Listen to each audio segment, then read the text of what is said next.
So motivated with the energy transition and wanted to make a cleaner and just transition for all, we engage in this project with flexibility, which is a major component of this transition.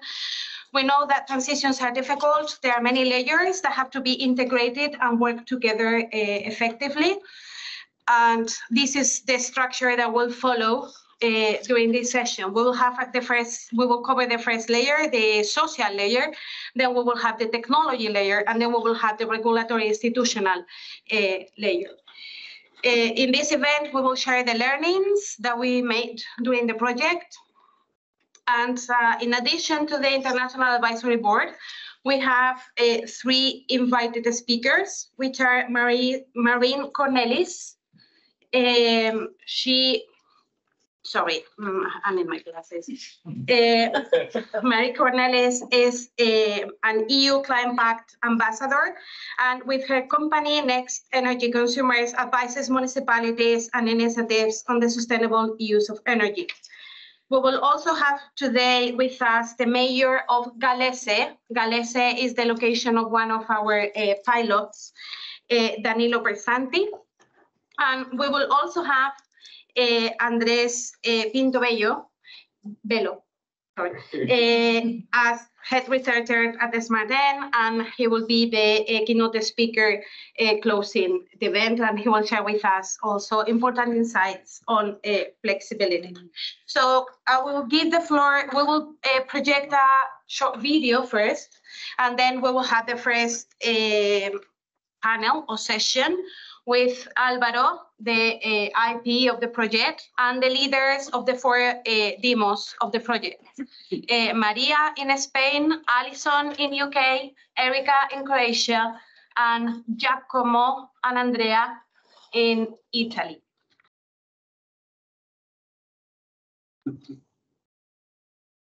I have these sign-ins. We have to be very careful with time. So I have these sign-ins. When 5 minutes are left, can you see them online? And when 1 minute is left. And after 1 minute, as in the Oscars, we will switch off the mic and finish the session, because otherwise we will have a delay that we will cannot recover. Okay, so sorry for being the bad cop here, but this is my role. It's not just switching something on, it's about when to switch it on and why to switch it on. The energy consumer is at the heart of achieving the energy transition. That's why the research project ReDREAM aims to empower consumers to influence their energy consumption in a variety of ways. Renewable energy community is a new concept. So we cannot think that people will get this concept immediately. So they are curious, they are very open-minded. So the idea is, if we are able to involve consumers in the energy transition, they will be motivated to be more efficient because they have an active voice, they have an active participation in the problem. And so we will improve the energy efficiency, and then renewables will come. The key to success? Digitalization. The specially developed intelligent solutions and the intuitive and playful user interface are designed to support consumers in their sustainable energy behavior. Real energy consumers, the ReDREAM pioneers, are involved in 4 locations in Europe: Spain, Croatia, Italy, and the United Kingdom. I wanted to see if there was some way that I could help promote renewable energy. It's a great way to help to improve the environment. Bob and over 600 other users in all 4 locations have been testing the ReDREAM applications. So, have the research and development paid off? And have the measures influenced customers' energy behaviour? It's time to discuss and decide in our final event.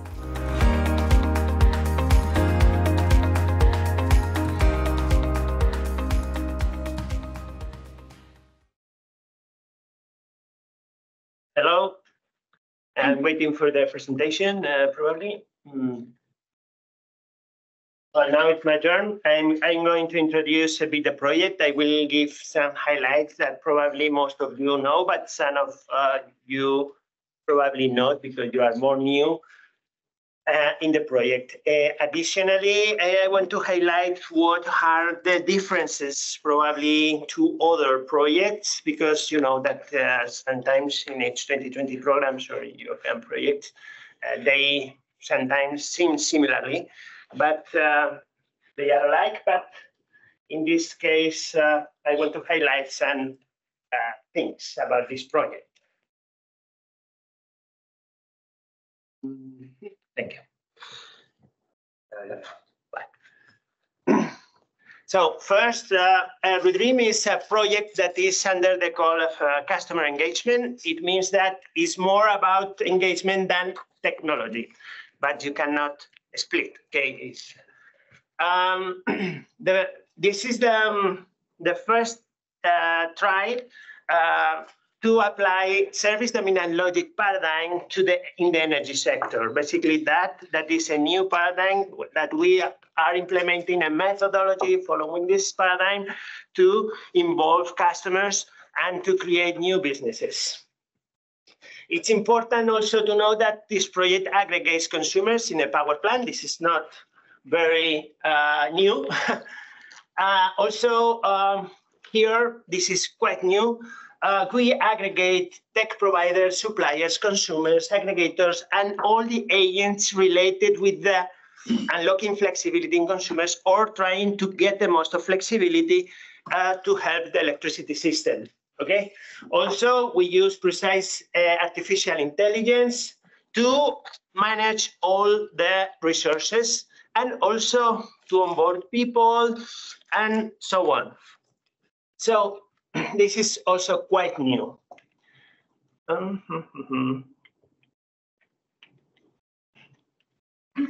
So, okay, go ahead. This ecosystem is powered by ReDREAM. Okay, ReDREAM is playing in 4 demo sites, and they are both West Energy Community in the United Kingdom, Energetica in Spain, Biodistretto in Italy, and CES in Croatia. Okay, we will see later these demos, and they will speak in the following minutes. Next. Oh, okay, great. One key point is that we use multi-resource approach. It means that, well, you can see probably a lot of power plants of electric vehicles or batteries. Maybe they mix batteries and electric vehicles, but this time we are aggregating a lot of resources.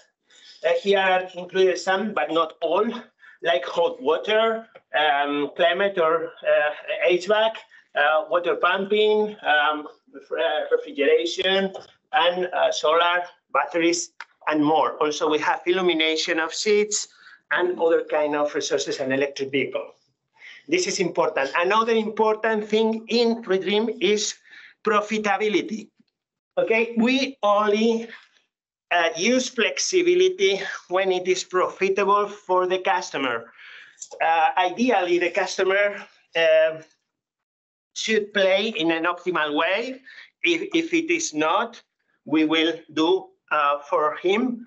And we will only help the electricity system when there is a deal for and profitability for the consumer. Okay, what to get from the market and how to you lose the optimal point. Okay, so you have to compensate in some way. So we are looking for profitability, which is something quite new.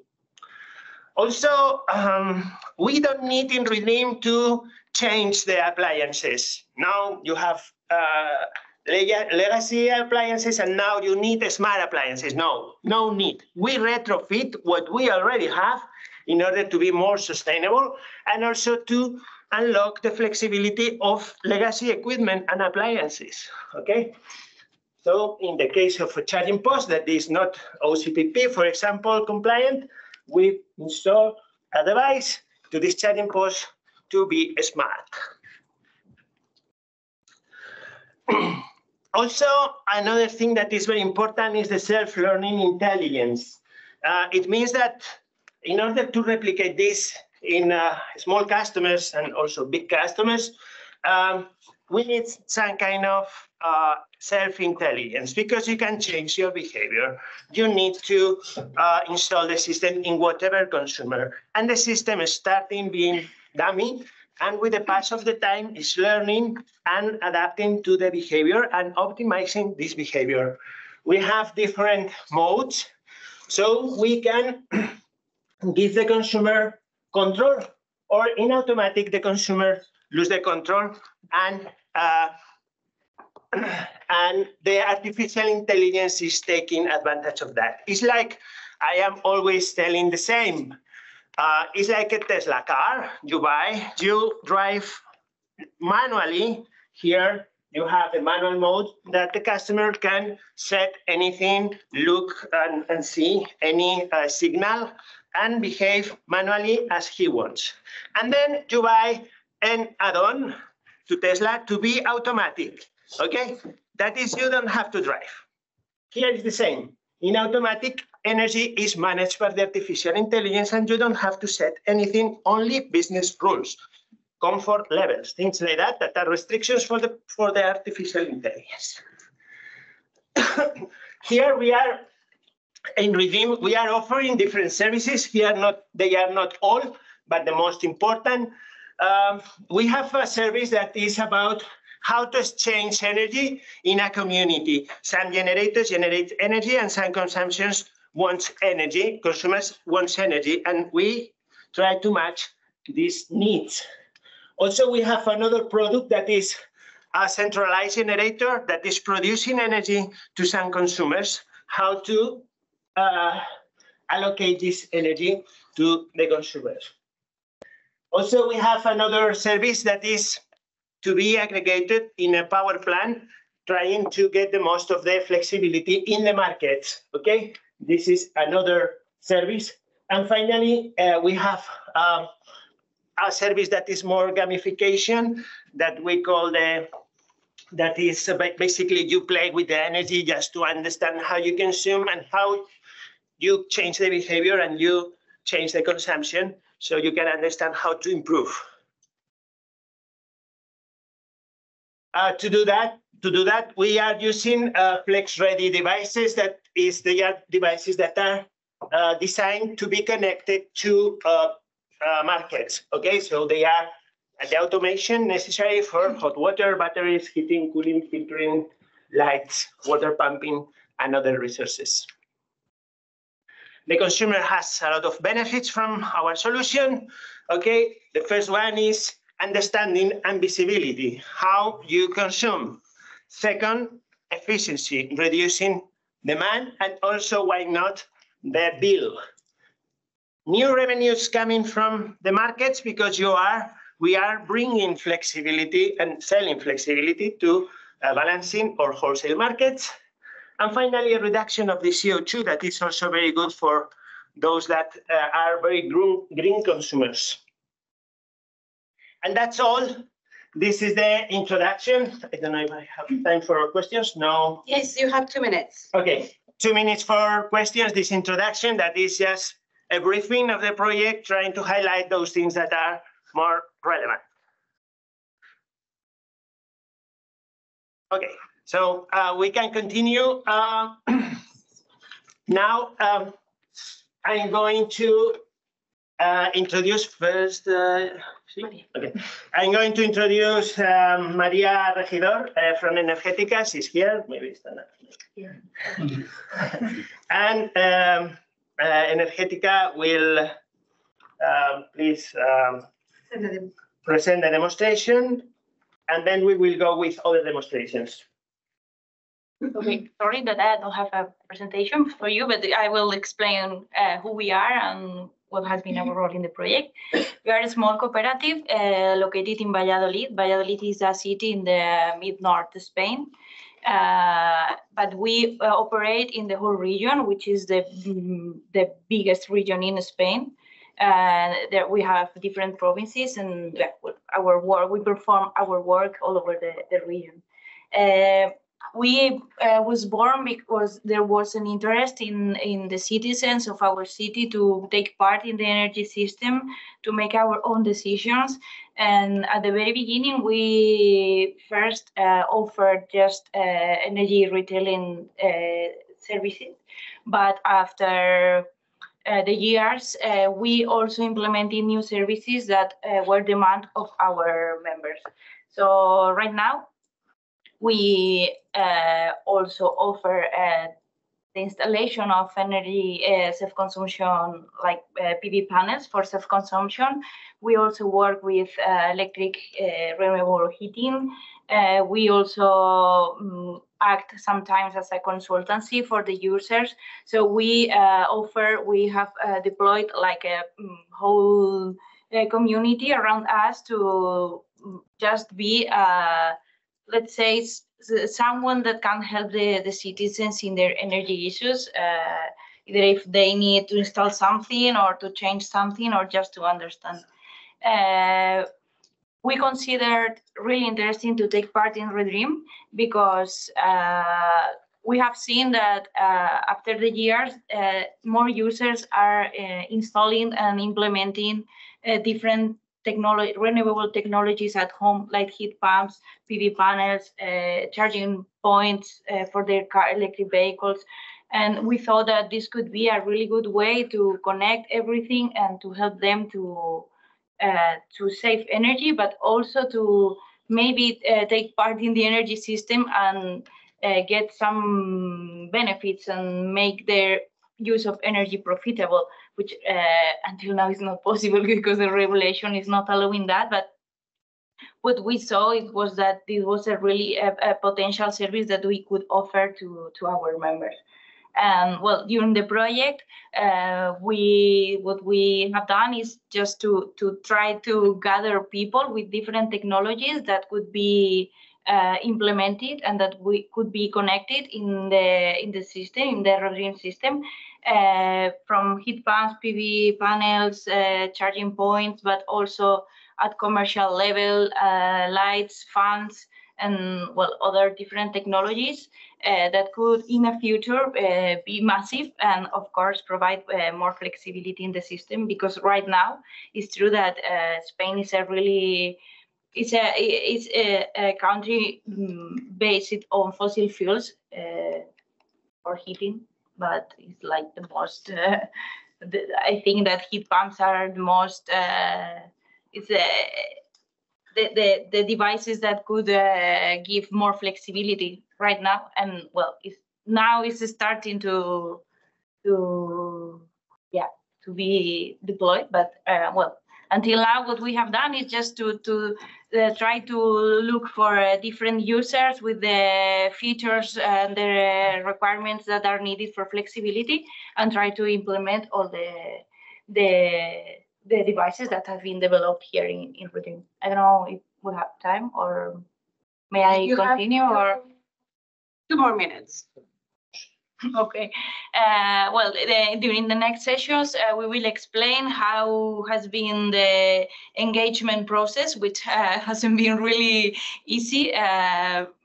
Most because this lack of eligible equipment, and all the implementation progress, because we also have faced difficulties such as having different manufacturers that needed to be integrated in the system, because not all of them have the same communication protocols. And well, it's a long way until you get a user fully working with these devices. And well, I think this has been really positive, because at least from our point of view, we have seen how difficult is this, and what are the needs that for a future implementation of flexibility. So we will explain everything during the next sessions. Thank you, Maria. Okay. For me, it's a pleasure now to introduce Alison Tormont. You take care. She has very good British also. Okay. Well, I'm always amazed. Alison, please. Thank you, Alvaro. I hope you can see my presentation. Good morning, everybody. Bath and West Community Energy, who are we? We are a community benefit society that was set up in 2010 with a mission to develop clean, local, renewable energy projects that were owned by the community and for the benefit of the local community. In the last 14 years, we've been successful in raising sufficient funds to be able to invest in 13.35 megawatts of renewable generation capacity. And in doing so, we've managed to donate nearly £400,000 to the community fund. So we have actually met our mission of developing clean local projects for the common good. But we can increase the common good by being flexible in the way that we use the electricity that we generate. And that's important if we are going to deliver the energy transition. All electricity consumers need to decide what a low carbon future looks like and how to reach it. And flexibility is just one important part of that. But not all consumers know what flexibility is, or indeed how to engage with it. So that's why it's important that we have a wide range of measures and tools that we can encourage people to change their behaviour around the way that they use electricity. So why ReDREAM? ReDREAM gave BWCE an opportunity to test the messaging around flexibility and, importantly, to model the responsiveness to measures to encourage people to change their behaviour about their electricity consumption. And part of the project was for us to model 3 different business areas that BWC was interested in exploring for the future. So the first thing that we wanted to explore was whether BWCE could help facilitate householders access existing flex markets. Existing flex markets require a minimum threshold of capacity, and so we wondered whether, wearing our community hats, BWCE could act as an aggregator to facilitate bringing together individual householders' flexibility that they had offered to the grid by their use of energy technologies such as electric vehicles, heat pumps and hot water. By engaging in explicit demand-side response, we were seeing whether we could capture that flexibility and act as an intermediary with developing the existing flex markets that are in the UK at the moment. So that was the first business model we wanted to explore. The second one was we wanted to explore the potential for BWCE to become a local community supply business. We wanted to test whether we could sell our solar electricity from our solar farms directly to local householders. And we wanted to be able to model the householders' responsiveness to changing the way that they used electricity to when our solar farm was generating. So we wanted to be able to measure the implicit demand-side response that those householders were offering us, how much implicit demand-side response was necessary, and how many householders were necessary to make this a potential viable business model for BWC to explore further. And the third business model and business area we were interested in investigating as part of ReDREAM is the incorporation of household generators in our community supply business. We see that household generators are an important part of meeting the energy transition. We wanted to see whether we could help facilitate the sale of surplus solar electricity from householders with solar panels to households without solar panels. And we wanted to know how much electricity could be traded between households and how many households need to participate in order for a peer-to-peer trading cluster to be viable and to be an important and integral part to our community supply business. So our learning from our participation in ReDREAM has been significant. It has enabled BWCE to move further forward with its development of a community supply business. And so much so that BWC is investing in a follow-up pilot to the ReDREAM project, where we will be continuing to work with the householders that have joined us so far. Indeed, the results from ReDREAM have helped BWCE to secure further funding from the UK Community Energy Fund to set up an early pilot of what's known as the Energy Local Scheme. The Energy Local Scheme is a mechanism for organisations like BWCE to be able to sell our solar electricity and other renewable electricity directly to householders under certain circumstances. So it is a pilot arrangement, and we are hoping to launch that this year, and that's as a direct result from our participation in ReDREAM. In addition, one of the other things that we are also considering now is looking at the design of our future generation projects. We want to be able to see whether the generation profile from our projects will be able to better match the local demand. And in doing so will mean that we'll help balance the supply and demand, deliver the energy transition, and help roll out our community energy business in the future. Thank you. So thank you, Alison. Now is the time to Italy. So now pleasure to introduce Andrea, probably. Are you there? The three of them. And Giacomo, and the president of Biodistretto and the mayor of Gallese. Fine. Okay. Maybe Andrea, you can introduce them better than me. Yes, for sure. Beside me, there is the chair of the Biodistretto, Fabiano Crucianelli, that will start our message, and then will be followed by Giacomo Nardoni, that has also the mayor message to deliver to the meeting. But I will give the word to Fabiano Crucianelli now, that is the chair of the Biodistretto, that, as you can all remind, is involving the municipality of Gallese and other 12 villages. Thank you. Dear representative of the European Commission, of the University of Comillas, and all the ReDREAM's project partners. The ReDREAM project has meant a lot for the Biodistretto della Via Marina delle Forre. It was our first experience to be part of a Horizon project, and the Biodistretto has enormously benefit of the richness of the ReDREAM consortium knowledge, and for that we are very thankful.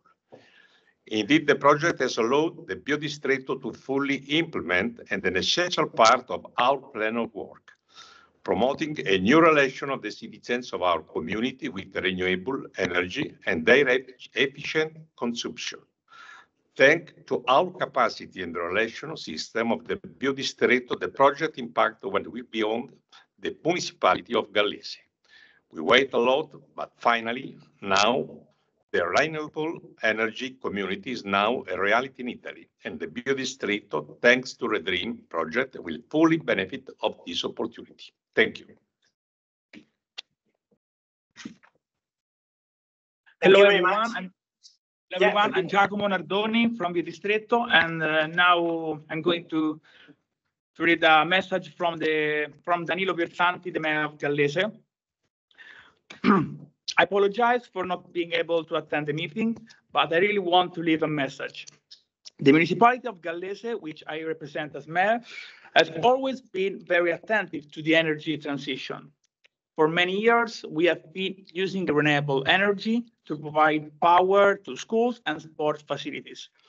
Thanks to the ReDREAM project, we have had the first energy community in our province, which will be the best way towards future energy autonomy for the territory. Danilo Piersanti, Mayor of Gallese. So, thanks to the ReDREAM project, in our demo in the Biodistretto della Via Marina delle Forre, today we have the tools to implement the energy transition that is essential to reduce the carbon emission to fight the climate change. During the ReDREAM project, we organized numerous public conferences and meetings in public place in the square of the municipality of Gallese, and we were the first to talk about the energy community in the territory. And we established the first energy community in 2022 in Gallese, and now we have 3 energy communities in the Biodistrict, in the territory. With the involvement of citizens and the municipality of Gallese, Thanks to ReDREAM project, we were able to monitor electricity consumption in homes, in a farm, and in municipality buildings. And thanks to the knowledge acquired, we now have the necessary tools to optimize the energy consumption. And this is very important for the working of our energy community because, as you know, you have to consume energy during the period of the production. In our case, during the day, because we use the solar panels.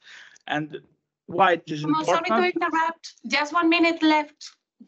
Okay, and now we have finally also a complete legislation because the government of Italy released the last decree 2 weeks ago, and we finally have the tools to make the energy community work in the territory in Italy. Thank you so much for the attention. Thank you. Thank you very much. Now, and lastly, I'm going to introduce the Croatia demo. And Erika and Valentina, thank you. The floor is yours. Thank you, and thank you for the invitation and participation in the project. We are happy to be here. Just to check with you, do you see my screen with the presentation? Yeah. Okay, perfect. So I will tell a little bit about the ZES, or Green Energy Cooperative. We are, as the name say, energy cooperative located in Zagreb, but we operate around Croatia. What we do is that we help citizen and public sector to play an active role in energy transition, meaning that we have threefold actions. One is to provide services to our customers, the citizens to invest into solar panels. They can do so for the self-consumption. So we are providing the services of project development, installation, and so on. And the second option is to invest in the solar panels that are in bigger size, so bigger capacity, which are installed either on public roofs or located on the ground. And the ability for them to invest in the project can help them join the energy transition, but also to use the benefits locally from renewable energy. Our main focus is the establishment or enabling energy communities.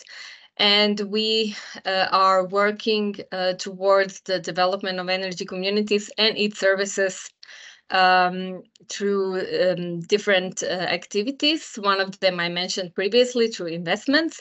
The other activities are focused more on the advocacy level, especially because we have a lot of challenges in Croatia regarding the policy that can enable operation of energy communities, but also the services that goes with it, such as flexibility and energy sharing. What we are focused throughout the ReDREAM is to actually develop an advisory paper that can, based on the results from the ReDREAM, support the resolving of those regulatory hurdles. So what we try to achieve throughout ReDREAM is to provide citizens the ability to see the numbers, the data from the consumption and production. But what is most importantly is for the tenants who, for example, don't have the ability to install the PV power plants themselves, to invest in other, and then to gain the benefits from the power plant they invested through energy sharing, therefore using the produced energy through the app and to see how and when to use it. Some of the key challenges and opportunities we faced is, besides the regulatory hurdles, is also the infrastructure needs to support the adoption of flexible energy services, not only from the local grid, but also inside the people home. So as you can see in this picture, there were a lot of challenges with outdated fuse boards. So we needed to find different approaches to integrate smart meters. This is not only the infrastructure we are dealing here inside the house, but also with the DSO installing the smart meters for the local households as well. For this project, we gained a lot of interest on the topic for energy flexibility and especially energy sharing. So more than 2,500 expressions of interest were gathered, mainly to track production and consumption in real time. So people are really interested in tracking their consumption, but also to adopting new behaviors towards different benefits. However, as I mentioned, there are no concrete financial benefits at the moment in Croatia, so the lack of interest to the topic was also seen. But we witnessed that a lot of people, especially living in multi-apartment buildings, are interested in energy sharing and they would like to participate in energy community. So ReDREAM offered us the opportunity to test innovations on the ground, even though the regulatory system doesn't enable to do so in a real manner. But we see a lot of interest, especially from households that can participate in the future in the flexibility services. As you can see here, the increase of household PV is increasing rapidly, just starting from 1,400 power plants in February 2022, and now we are on 8 times bigger number in September 2023. So we expect that a lot of users will join this, and especially when the regulation will be motivated to expect benefit from the services. What we wanted to achieve through ReDREAM, besides getting the data and provide the policy papers for the decision makers, is also to connect users between themselves to share experience and share energy between themselves. Thank you. So thanks, Erica. So thanks everybody that participated in the first panel, but stay there because you are also taking part in the second panel. So now we will focus on the first layer. So consistent with the SDL logic that oriented the project is we created a consumer-centric ecosystem. And in this panel, we will talk about consumers and what motivated them to participate or demotivated them to participate, and the difficulties in engaging consumers with flexibility, which is a major problem in all the projects, European projects working with flexibility. We will have the opportunity also to listen to actual participants that will share with us their experiences. So Iona from Solside and coordinator of the work package on the social issue in which we also comillas participated will handle the session. Okay. One thing, just a second, because while you are presenting online, you cannot see us. When there's 1 minute left, we will raise the hand, okay? So this is the signal for you online to know that there's just 1 minute left, and so that I don't have to interrupt you, which is kind of rude, okay? Okay, my name is Iona. I'm very glad to welcome everyone to our second panel on engagement process within the ReDREAM project that we've undertaken with the Commission University, also for demos and the install site, being like a bridge between the developers of the smart energy ecosystem and also end users. I will stick to the text that I prepared, so we have more time for the discussion afterwards, because we have demos, we have Marin with us as an expert, and also two householders. So throughout this strategic journey, we have identified key drivers of recruitment, engagement, and satisfaction among residential and industrial consumers. We've delved into the individual, social, and also contextual factors that influence their decision-making. From personal values to environmental concern, from social norms to cultural practices, each aspect played a crucial role in shaping consumer behavior. Also, we worked a lot on the gamification idea to make the sustainable energy practices enjoyable and also beneficial for the end users and for the consumers. Despite the conceptual differences across 4 demos, we've seen that there were 3 pillars that we were using during the engagement process that were value over time, benefits outweighing costs, and also trust in the ecosystem.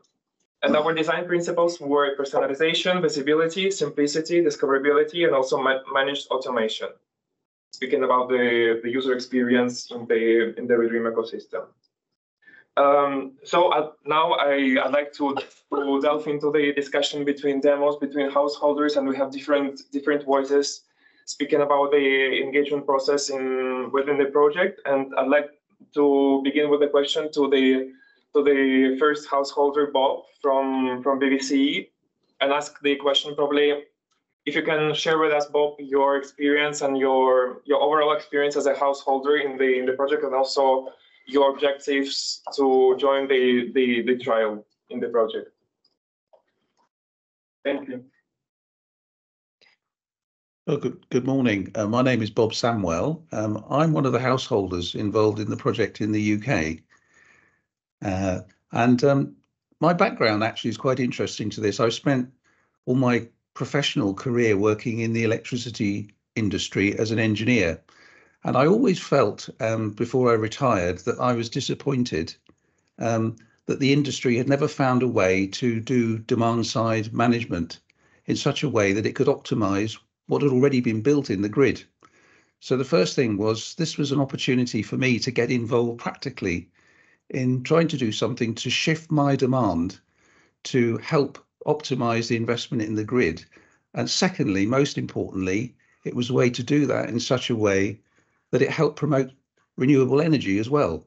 So 2 things got me really interested in this project. Firstly, if I could get involved in trying to move my demand in such a way that I would minimize my impact on the system itself, but also to take advantage of local renewable generation, a solar farm very close to where I live, and to see practically whether it was possible for me to shift my demand for my charging of my electric car and my dishwasher and my washing machine, whether it was practical to do this.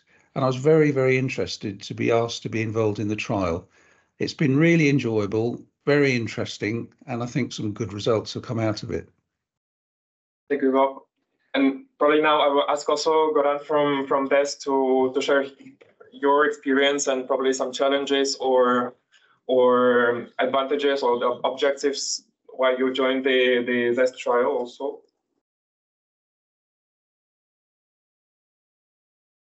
I know, Erika, if it's working.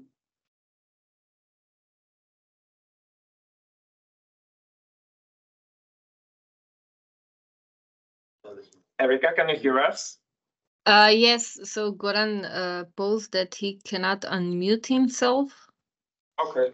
So, probably then you can continue the discussion, speaking about some challenges or success stories that ZES encountered during the engagement process, to share and discuss it with other demos now. Goran can try. Can you try again, Goran? Yes, thank you. Now it works. Okay, thank you for inviting me. I joined rather lately to this project, but I was interested in joining in order to get more insight of what is actually happening with my energy consumption in my apartment. I live in the apartment, in the multi-apartment building, and as we in ZES are working on community energies, we are planning, or at least I'm planning to add solar photovoltaic power plant on the roof of the apartment. So basically, I wanted to get more insights on what is happening on the demand side of energy consumption. But as I said, I joined rather lately, so I do not have or cannot share a lot of my experience about what were the feedbacks or what did I gain from the project. But the positive thing is that, yeah, it's quite or relatively easy to get to the information of what is happening with your energy consumption in-house. The improvement could be made on the details of where actually energy is being consumed, but I know that for this you would need to have the smart appliances as well in order to get more information out of it. Okay, thank you. I know probably Maria will ask you to share also your experience speaking about your demo manager role, some challenges of value transmission to the user during the engagement process. Any challenge or any success stories that you'd like to share? And after, like, the most important, because we don't have a lot of time to share it with other demos. Well, for us, the most challenge has been to find people that were eligible for the project, because in our case, we really focused on flexibility more than in providing information about their own generation, but also to allow the users to, let's say, be controlled in some way. And yeah, our main challenge has been to find eligible people and also to find the technologies and manufacturers that could be integrated in the system, because as I said, it has been quite tricky.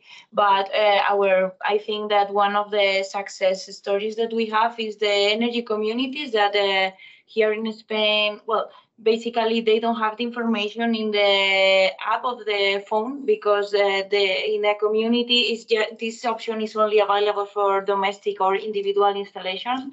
And in those cases, thanks to the ReDREAM devices, we have been able to provide them a tool to see their consumption and generation instantaneously. Alison, probably you'll join us also in the discussion and speak a little bit about the value proposition about the community aspect that also Bob mentioned during his discussion. Yes, thank you, Yona. We were very fortunate to have Bob, who joined us as a very active participant in the ReDREAM project. Bob is very aware of the electricity industry, having worked in it, and is very aware of flexibility. But what we found to be a challenge in this project was conveying the message of flexibility to different householders to get them to join as participants in the trials. Lots of people understood that it's a good idea to change your electricity consumption to when renewables are generating, and even when they had an app which showed them that, a lot of people still found it hard to shift when they used their appliances to meet when there's solar electricity on the grid.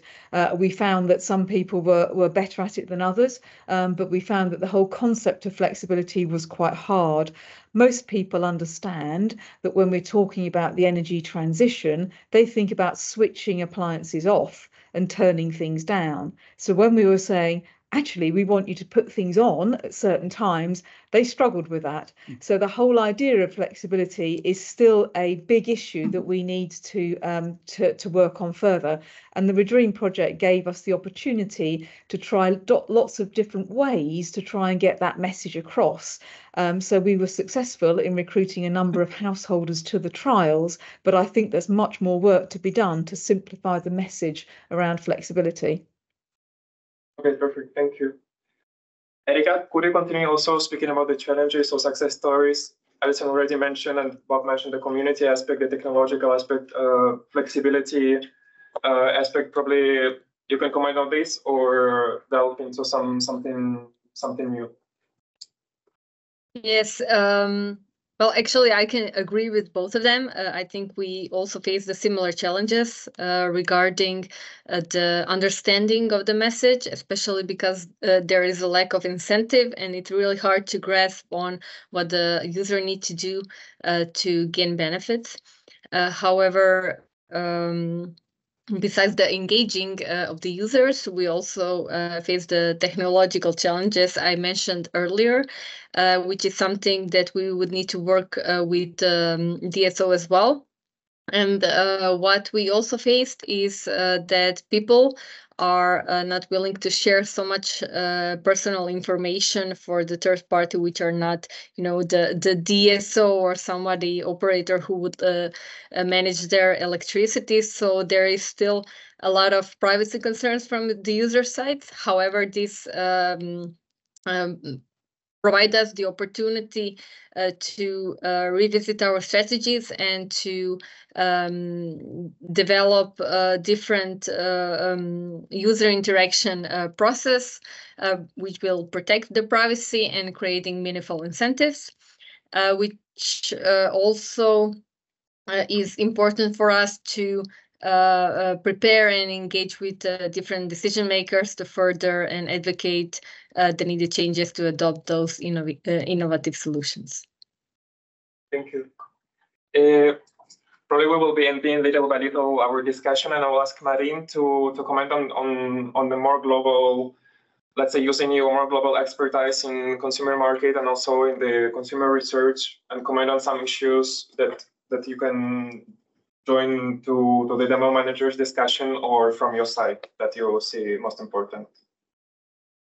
Thank you, and thank you so much for inviting me to this event. And yeah, I found a lot of what you said really, really important and really relevant. And actually, many projects have had so far the same kind of observations, not conclusions, because I think those observations are really the starting point of really understanding how to make sure that flexibility delivers for the people, because it's about that at the end of the day. It's about improving the situation for people for example, by lowering the bills when, for instance, using the electricity when it's abundant. I have in mind this project in Ireland where basically a lot of electricity is produced during the night by wind turbines, and therefore there has been some appliances managing to heat the water tanks at night, so lowering the cost for absolutely everyone. But this is like a concrete impact on people's bills and so on. And, this is having a concrete impact on energy poverty. And at the end of the day, it's exactly what energy like flexibility should be, like delivering for the people, but with them in mind and with asking them exactly what they want. And, I've also worked in flexibility in different countries and in Africa as well, where, you have a lack of electricity at very, very often in even in places where you have like big electricity production and so on. And this lack of electricity is also because of some imbalances, and the flexibility, like the flexibility tools, whether they are automatic, as you mentioned in the first panel, or if they are like a manual, they can deliver a lot and make sure that the let's say this common that electricity is distributed better between the different segments of the population. And somebody mentioned that it was really hard for people to grasp that you actually had to turn on your appliances at certain time of the day. And it is very, very complicated to just accept that electricity is more than switching on and off the light. We've been used to this kind of approach, and maybe we need to get to kind of educate somehow ourselves to the complexity that it is. But at the same time, it's also important to recognize that we humans, we need agency. We don't want our electricity to be controlled by somebody else. Maybe we need it to be monitored somehow. So I think that one of the things we also need to keep in mind is that we still need to have some human oversight. And AI, I believe in it, yes, of course, but we need to have some human oversight, because you never know. Maybe you never had the time to say that you were on a life-saving device and you need electricity 24/7. So it's all those kind of elements that need to be taken into consideration and need to be part of a broader conversation on how electricity energy delivers for us, because there is quite a thin line between civilization and chaos, and it's about electricity, isn't it? Thank you a lot for sharing. Thank you. And to finalize our discussion, probably I'd like to ask Giacomo to share also a challenge or like a success story briefly concerning the BO participation and engagement process during recruitment, onboarding, or the active participation phase. Thank you. Yes, thank you. Thank you. Yes, we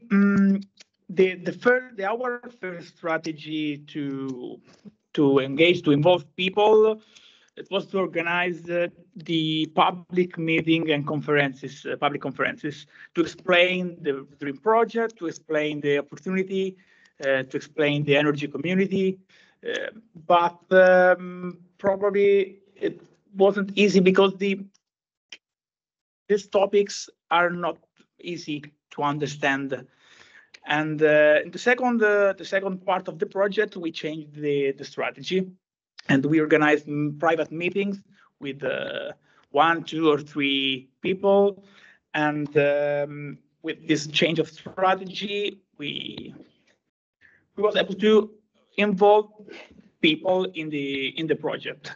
And the other, I mean, in my opinion, the community, the energy community, that is the ReDREAM community, is not also is produce also a social benefits, because during the meeting in the community, people can share their experiences about the energy, about the use of appliances, for example, in their homes, or for example, can share our problem about the use of energy, and can talk about the protection of the environment, or can involve the young people, because in our family there are young people and old people. And finally, we was able to create our real community in our territory. And it was very important for us because it's a real topic for us, an important topic. Thank you for sharing. Thank you. We will conclude in the panel. Could I make a comment? Yeah. Certainly my experience is that the system could have been better for the trial if it was a closed loop system.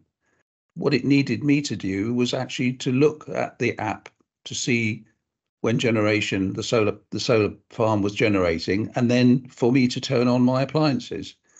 And I think it would have been good if the open loop system could have been automated and ideally made a closed loop system. But I would have welcomed more alerts coming to me via my phone to tell me that actually it was a good time to either move my demand or to actually turn on some of my appliances.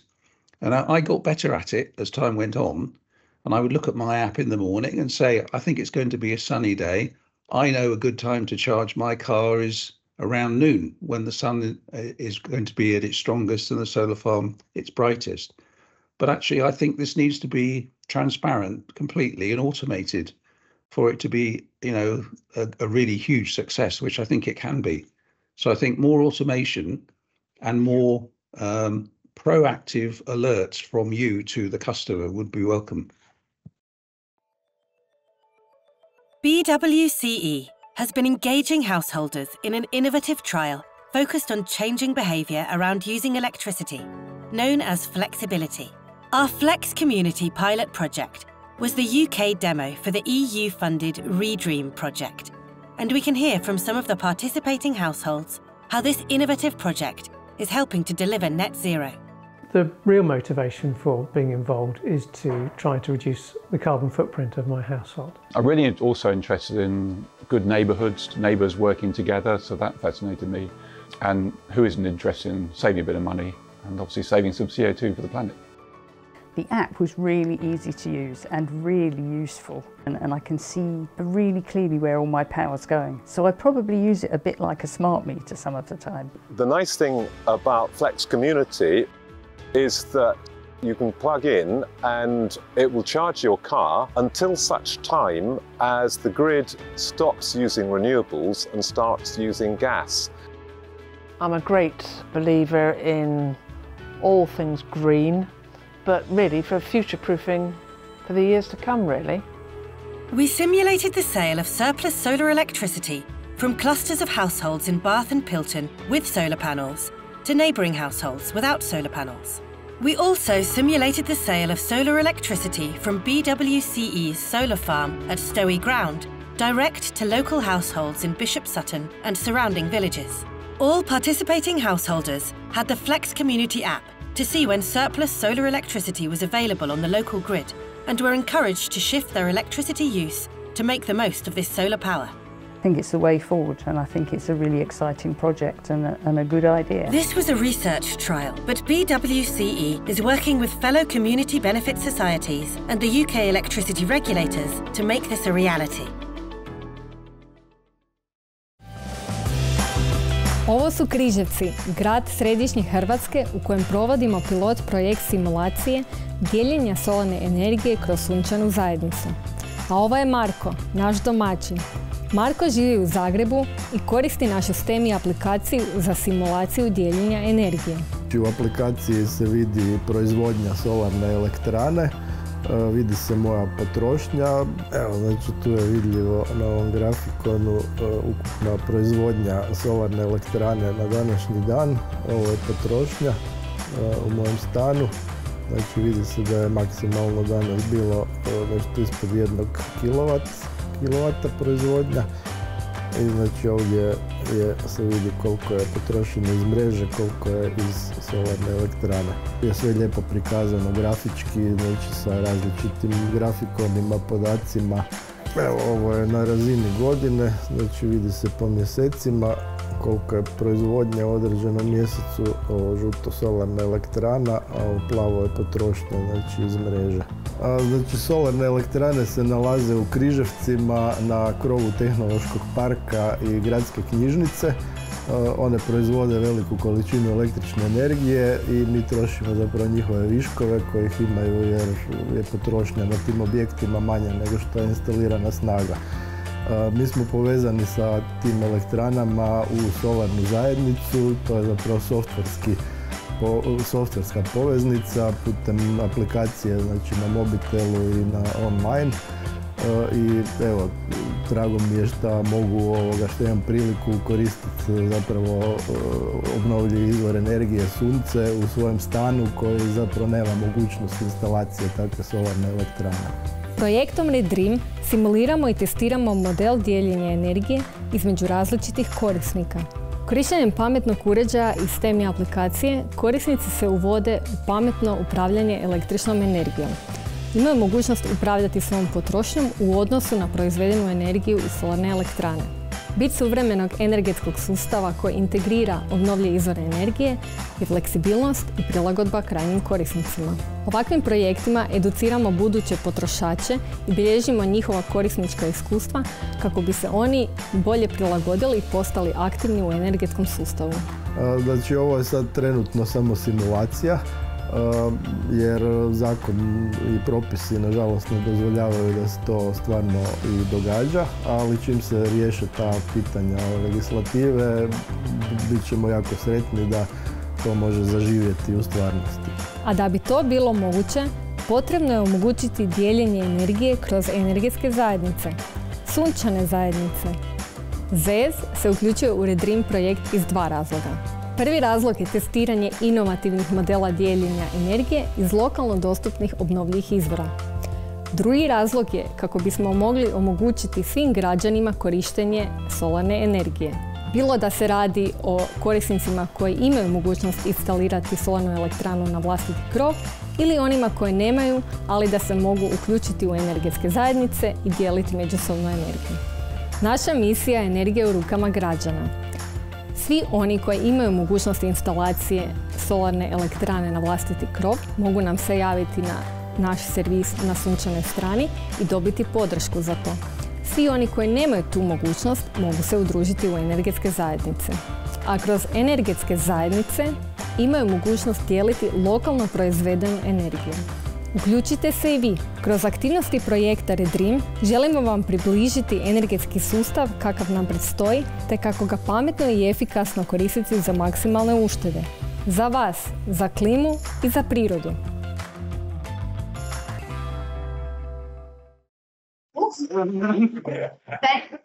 Thank you, everyone.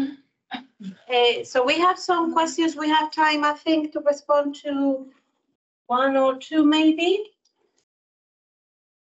So you show me the questions. So, for instance, I think this is Minnie from one of the twin projects, Accept, asks about notifications. So, and she asks whether other consumers were also willing to receive notifications in their mobiles and alerts. So I don't know if Yona, maybe you are. You can ask also Goran, but I can't speak for all the users. But yes, we've encountered during the qualitative studies, we've discovered this issue that was shared by all the. I think it's an issue where the smart services or smart ecosystems now shared by all the end users, more or less, that they need the more active.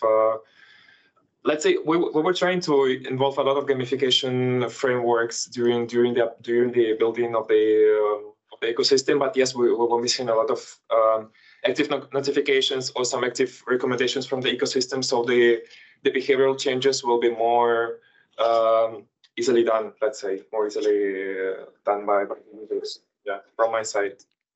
Yeah, but responding to Smini, I would say that there are mixed feelings about notifications. Some users want them, and some users prefer fully automatized solutions because notifications are kind of stressful and they interrupt their daily routine. So we have a mix. And hi, Smini, by the way. So another question is if the demo projects use proprietary solutions and if they are interoperable. I don't know who can handle this question, Alison. I don't know.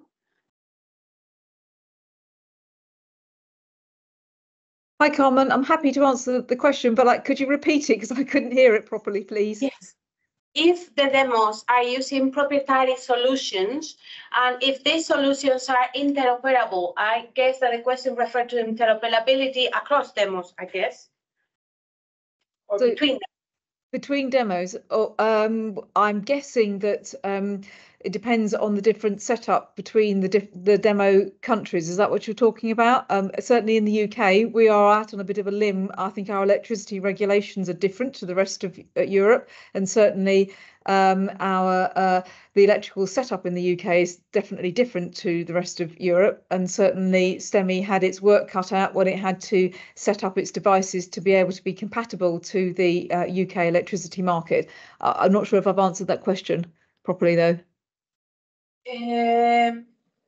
So let's see what the person says in the chat. We have more questions, but we don't have the time now to respond to them.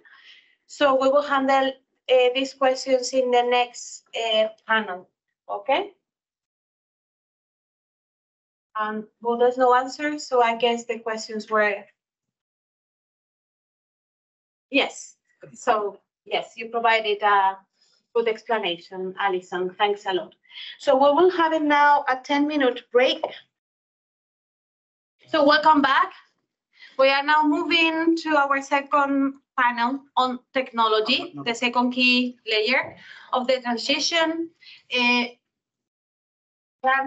Francisco Martinez from Comillas will be the panel leader, and he will introduce the participants. Well, good morning. We have here the two work package leaders, STEMI and Raymond, the two companies that have the main development. Today we have Carlos Becker from STEMI, and I believe connected is Hamed and Stefano.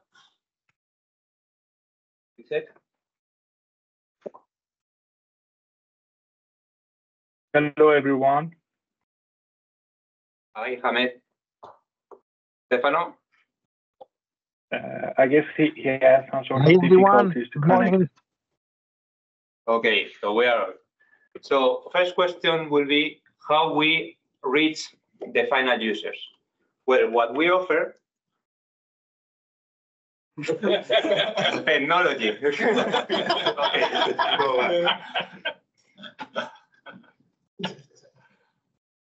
Okay, what we offer were 4 main plans that were used to group different technologies that we have developed during the project. The flex is not.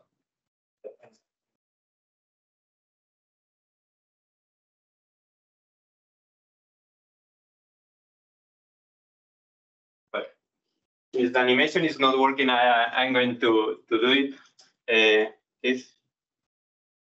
Well, the idea is that we have a set of 7 tools. 1 are more simple to understand and 1 are more complex for the end users. And we started trying to sell the more difficult one with learning materials to the end users. But this was creating some contingencies or inconvenience to reach and gather users in the demos. So what we did is to use the most simple ones at the beginning to gather users and then start introducing new concepts to use the most advanced tools. So what we started to offer is the flex behavior plan that aims to increase the knowledge of the users about their energy and mobility consumptions. This was used using the gamification approach, where the user has a smart plug that they can measure different appliances in their homes and then see how is their impact relating with CO2 emissions, energy consumed, and the price that this consumption has made. Combining this with the advisory tool, we make a recommendation to the users to teach in where are the periods where the energy cost was lower. Gathering all this experience, users can share their learnings in the social network, advising new users to how to use their gamification, how to change their behavior to other periods to match renewable energy or lower. Okay, it's working. So the lower price period. So in the flex behavior, we have the gamification, social network, advisor, and all the plans will have the comfort feature that considering the outdoor condition and the indoor condition makes some recommendation to the end users to improve their quality in their homes. Then we have the shared solar plans, the community or P2P solar selling, that will use the advisor and the virtualization of physical device that will show the users the amount of solar energy produced in the roof of their neighborhood or in a solar field that is close to their home. So they are conscious about the solar energy that they could use. So they can change their demand to match the solar production. This will be using their implicit demand response. And then the most advanced one will be the flex smart plans that will use the advisor, the virtualization, and the energy efficiency and demand response tool that needs that the devices are in automatic modes to optimize their behavior, matching the consumptions with the solar energy of the low price periods. But the user in these tools are not worried about how they are using them because they are working in automation. So Carlos and Hamed, I don't know if you want to comment the benefits that these tools has bring to the users. Maybe you can start, Carlos. Yes, so as you can see, this is a very broad technology, and so the scope and the aim is very big. So when we want to talk about benefits, we have to distinguish for who. Since the main actors in this kind of technology are first of all, the end users, and we will have the managers of these kind of installations and the promoters of this kind of technology. And then we have also the installers. So for the first ones, which are the users, our main focus, through this progress that Francisco has told us, And what the first thing that we saw is that reality is very stubborn. So at first we had a system which was very focused in the FlexSmart option. So since reality is so stubborn, we were finding it was difficult for them to find eligible candidates. So we had to, in a sense, make the ecosystem, the solution, more flexible. And be able to offer different options. So for users, we were able to offer them a wider range of energy services, going from just this study of their behavior, also being able to then afterwards provide them with the monitoring of their consumption. With all of this information, we help users to learn how do they consume, take more informed choices about, for example, investments at their homes, whether it's interesting for them to make an investment in PV or heat pumps, that kind of informed decisions that usually have a high impact on users. And then afterwards, with the FlexSmart option, they were able not only to have that visibility of their consumptions, but to reduce directly their energy bills. They will also find how interesting for them flexibility would be. And this is through a number of tools. So going from, for example, speaking for the ones that we developed as STEMI, for example, for the advisor and virtualization, they were able to plan ahead of time their consumption. So, for example, if they had the remote solar generation shared with their neighborhood, they would be able to see in advance how to allocate their loads. So how make more use of that renewables, perhaps make use of the time of use tariffs where the prices were lower. So they had an actual tool to be able to plan that kind of thing. And right now I invite Bob, if he's still connected, to make use of that tool. So instead of using notifications, which as Mamen said, it's kind of, there's different views on whether they're too much, they're too invasive. They have this tool which is more passive in the sense that they are the ones who can start anytime they want. So from here, I invite him to use it a bit more and check it out. And then for the energy efficiency, as I said, it offers directly to users this kind of reduction of the energy bill by making more use of that renewables and time of use tariffs.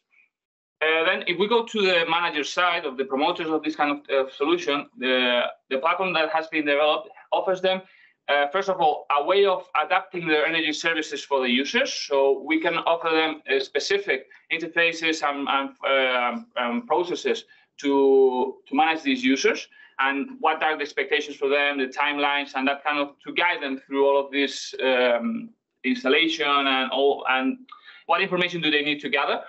And then a lot of visibility of what's going on in the community. So they not only know what services they're offering, but to who and the engagement and all that kind of information, which is very useful for the development of the business plans. And the interface we are going to show in now. Yeah, so it's going to be shown right. Let's check for the point of view of Raymond about the tools, Ahmed or Stefano. Ahmed. Hello again, everyone. You can see me. Okay. The main things that actually I believe we were focused in the Flex behavior plan was about the awareness that we try to bring for our users. I mean, compared to Flex Smart, which most of the services are automated, in Flex behavior, users are the main part of the game. So they do the action, they are active other than being passive. And whatever action they're gonna do, they have the chance to actually think about it and see what would be the result of the action when they can actually turn on one appliance, and what would be the impact of that action, which we could actually calculate it based on the data which we were receiving from their energy provider. So it could be the tariff, the CO2 emissions, and the cost of the, let's say, the usage of their appliances.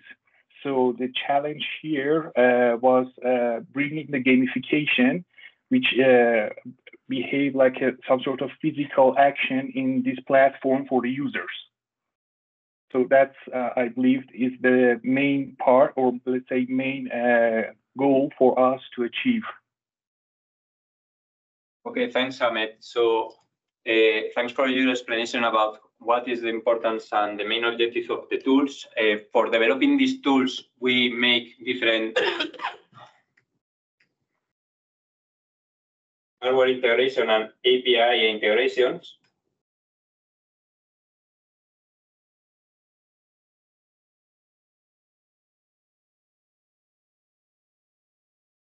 Okay.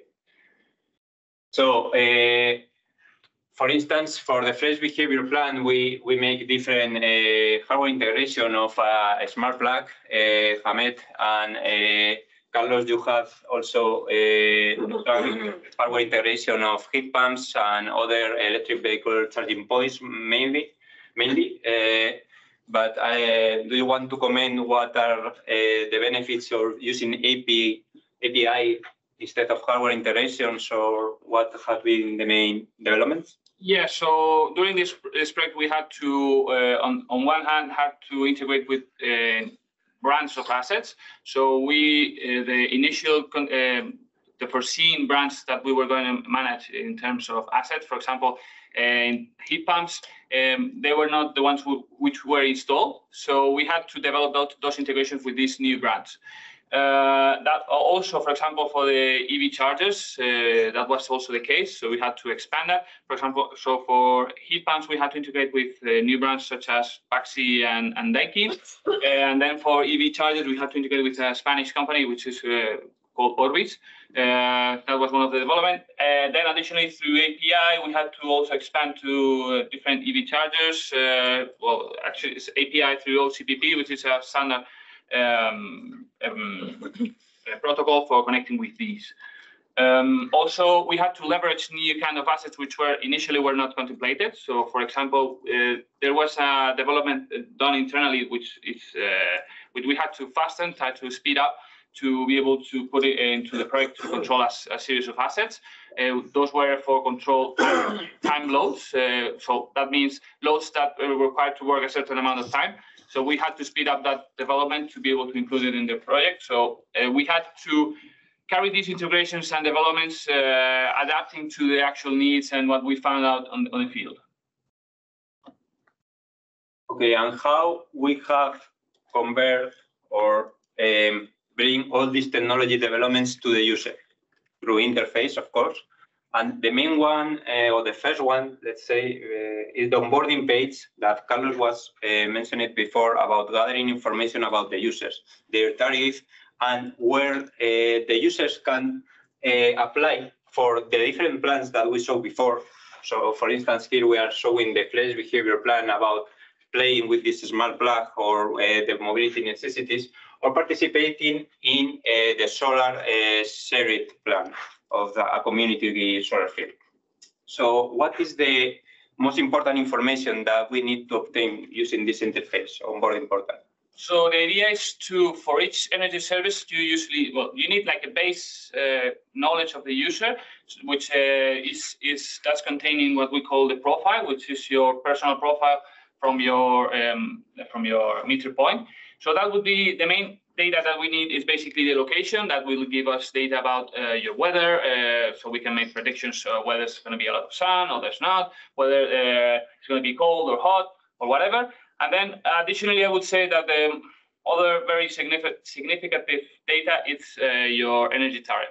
So usually that kind of information, it's kind of public, but it's not, you cannot get it in an automated way. So you have to look up every tariff and see whether the user has a specific discount for a commercial promotion or whatever. So you need for them to input that information to you as precise as it can be, so you can model it correctly and then assign the costs and optimize the consumption in the best way. Okay, and then after this first stage where we gather all the clients and know which plan is the best one for each of them, we go through the mobile application different screens we are going to see here. For instance, we are seeing the advisory tool where we are selecting what are the best periods for doing this consumption. The comfort tool about giving information about the outdoor condition and some recommendation about the inner temperature. The social network where we are seeing a post of a user sharing their experience of how to use the smart plug. The information that is shown to the user about their energy, their cost, the CO2 emissions, and the time of the consumption that he has done, and different screens about the balance and the cost of the energy from the user. And I want to ask Raymond, what are the challenges that the interface development has happened during the project? Because we have received a lot of feedback from the user, and this implies some new developments in the process. Amen? Yes, actually, I mean, this application has been developed constantly by getting feedbacks from users and with the help of demo leaders. So what we actually faced was to be honest, the hardware connection to actually have a smart plug, which we will be able to read energy consumption from the cloud. And after that, converting that data to some sort of information for user, which would be useful for them to make decision. For example, in the card below, if you have a look, you see that we show, for example, for the appliance, that how much energy has been consumed. But when we send this data to a stemming API, what we receive is that it tells us that how much CO2 has been emitted, and also how much is the cost of this amount of energy. But the challenge here, it depends on the demos. For example, one challenge was for the UK demo, because for some users, the tariff was some sort of constant rate, regardless of the time of the day. So we saw that the best way to actually motivate UK users was to show them how much would be the difference of CO2 emission in different hours of the day. But for other demos, I mean, also financial aspect was something that we try to simplify and show it to users. So all range of users, they would be able to actually read this data. For the comfort also, we try to simplify the information for users to immediately understand that how much they are consuming energy based on the temperature of the house, and also the hour of the day. So these are the things that it was some sort of challenging for us, interpreting data for users that would be able to read. And a question for both of you: what is the information that is most interesting for the user? What screens has been the more requested ones? To be honest, I believe the gamification for the appliances was very challenging and also very interesting for users, because it was purely active behavior for the users to actually connect their own appliances. Maybe they've been using the appliance for more than 10 years, but what they actually gave us as a feedback was that they, with this tool, they could understand exactly what is the behavior of the appliance, which they never noticed before. So they could understand that how much it's going to consume in different period of the time, for example, 5 minutes, 10 minutes, or 1 hour, and how much, I mean, the action that is interpreted that shows that if you, for example, turn on your microwave for 5 minutes, how much, what would be the consequences, and how much CO2 you are going to emit, and how much would be the cost of that for you. That, I believe, that's the one that was very interesting for users. Yeah, in our case, the interest has always been very focused on the KPIs screen. So that means the screen that they can see the cost for the consumption, also how has been the energy balance. However, the use has an evolution through time. So at first, when they open it, they look quite a lot to those screens, but the ones that they interact more with are the devices ones. So they're more interested on how to program the device, the measurements, that kind of thing. And as time passes by, they spend less and the system starts to work more autonomously. They stop using those kind of screens more, and that interaction goes to lower levels, while the KPIs increase. So they're more interested in how is the system behaving and how much is generating savings, that kind of thing. So there's an evolution in the user engagement through time. So which is a very interesting thing.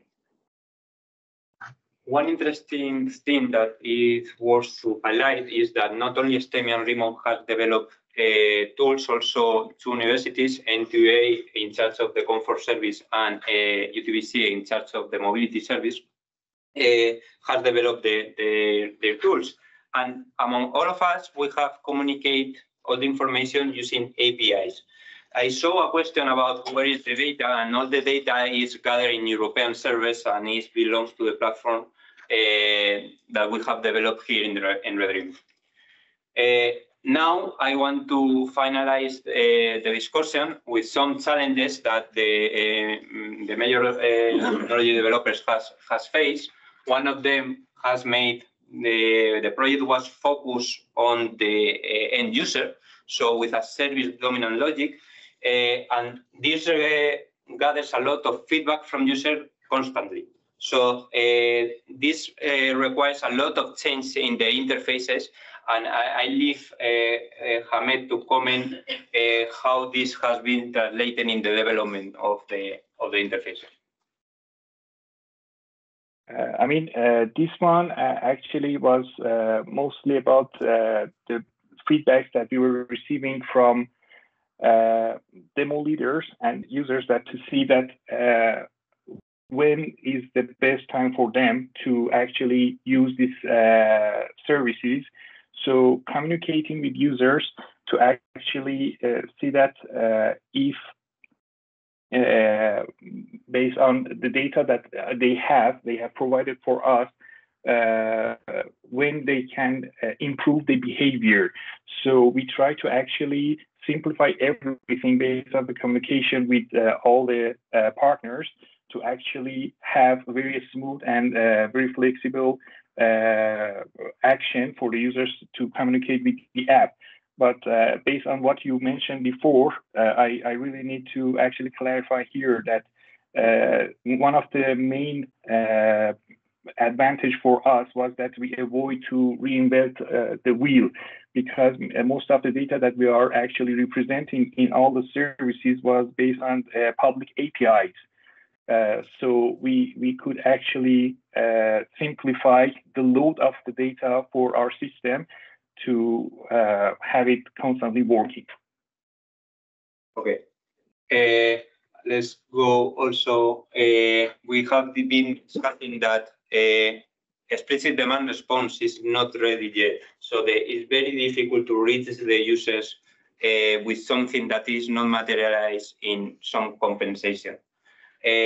So what we focus and we see very easy to find is the solar community plans. They are eager to share their renewable local production among all of them. And this has been the most successful plan that we have achieved. We have also problem with manufacturers limits the request to the machines, and this require own hardware integration, as we have said. But also this has some problems because each installation is unique. So Carlos, I don't know if you want to comment the problem of finding installer, finding the correct elements for each installation. Yeah, this has been a very big challenge, and the demos are the ones who know this best.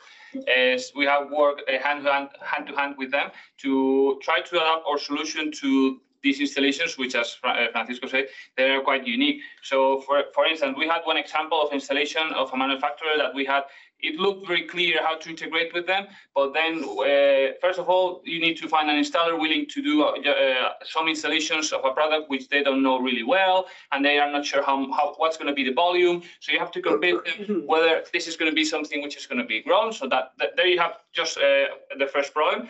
Then that added to the fact that there's a high demand of installers for all this PV expansion in the country. That led to a problem that we didn't have people to install these kind of devices.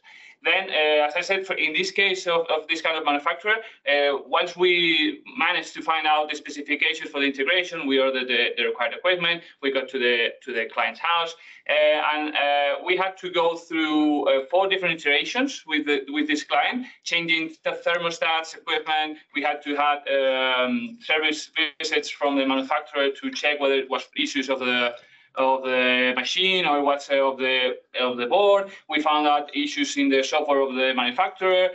So it has been a whole process of trying to get to it and make it work, which has added more difficulty than it was initially estimated. And finally, I would like to repeat the complex message that we are sharing with the explicit demand response and how this can overwhelm the users at the beginning. So at the end, we take the approach of going from a most simple plan that is the flex behavior to a most complex one that is the flex smart. And this is very clear that all projects should go from easy things to most complex things. And this was the selection of tools that we have developed. And I don't know if Hamed, because it's only 1 minute, Hamed or Carlos wants to add something more. Yeah, I try to be very short. I mean, designing for example, gamification, again, I would like to focus on that one, was very tricky because overwhelming users with notifications can have a negative impact, because if you send constant notification to users, it can motivate them to disable or uninstall the application. So we try to actually have some sort of friendly behavior for users. So whenever they would like to participate in any challenge, even if it's the comfort service or if it's the mobility, they can do whatever they want based on they need. I would like to add that during this project, something that has been a clear learning is that in order to be able to provide flexibility, the technology has to be flexible in itself. And it has been a long process of being able to adapt and make it broad enough that it can absorb all the use cases and adapt to the existing technologies. And that's something which has been achieved during this project. And I think we can all be very proud to have been done that. Okay, so thank you. Well, thanks, Carlos. That's a very insightful comment. So we have one question. I don't know who can handle it. Is how data computation intensive are the solution?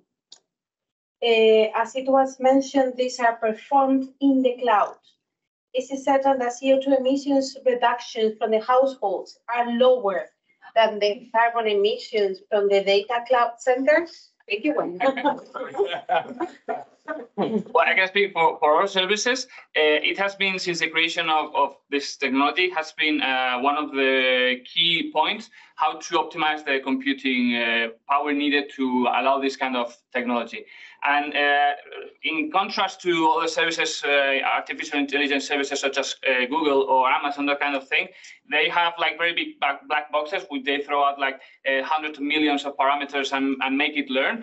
Our technology has been developed from previous knowledge, so we have reduced in a great amount the power needed to be able to for systems to learn, adapt, and process all of this information. So additionally, it's developed in a high-end in performance, for example, programming languages, so that we make use as much as possible of the existing resources, reducing that carbon footprint of the computing part. But we haven't measured it yet. right? No, it would be a good thing to do in the future. Yes, I mean, yeah, but in any case, the number of servers, for example, that we have, it's a very limited amount in contrast to the energy that users have been saved and that kind of thing. Because I don't know, let's go to the worst case scenario. We're talking about, I don't know, 3 servers which have like a 400 watt power, each one of them. And that's compared to, I mean, thousands of users benefiting from kilowatt hours or even megawatts during the year. So it's a very small amount, one thing compared to the other. So good questions and good answer. So thanks everyone for participating in this panel. So we are now moving to the last panel before the keynote speech. And we will be talking about deployment and regulation, which is the third layer, the institutional layer. So for this, we will have Niccolò Fattiroli from Olivo Energy. And I don't know if they're all online or are they here? So Maria will be here and Javier is here. Okay, so if you can sit at the front.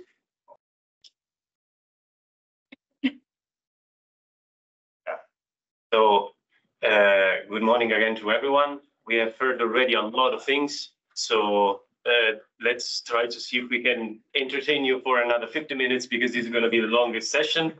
But this is going to be about the results and the regulatory barriers. And there is a very good reason why we put them together, because one thing impacts the other significantly, as we know. So we started probably at the beginning with the presentation of Alvaro with very bold goals and targets, no? And then we saw also from what Francisco told us now that actually we had to dial it down a bit, also because we are putting together many things, no? So we have the energy communities, and then clearly we want to activate flexibility, both implicitly and explicitly, which was clearly very challenging for many different reasons.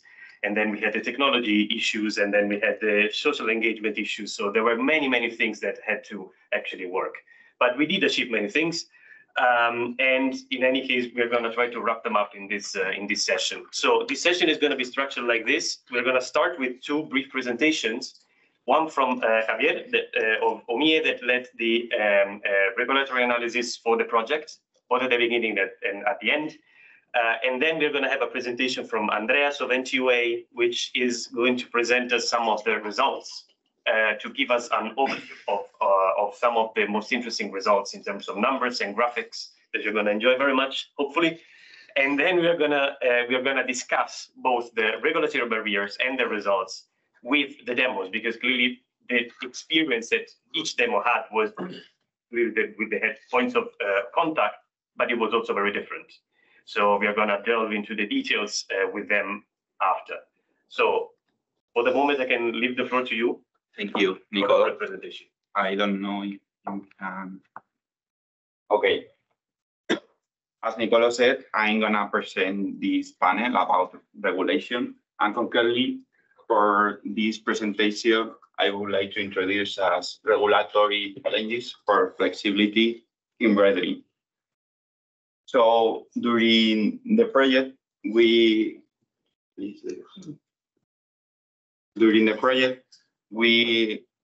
have done exhaustive regulatory research. The first part was at the beginning during the first 12 months. And after that study, we updated to the second regulatory research focused on the topics we're gonna discuss during this panel. Finally, at the end, our main question regarding with this topic and with our reality, where the energy communities need to work in a good environment, is to try to understand or to try to respond that question. What regulatory challenges do our energy communities have to get closer to flexibility markets?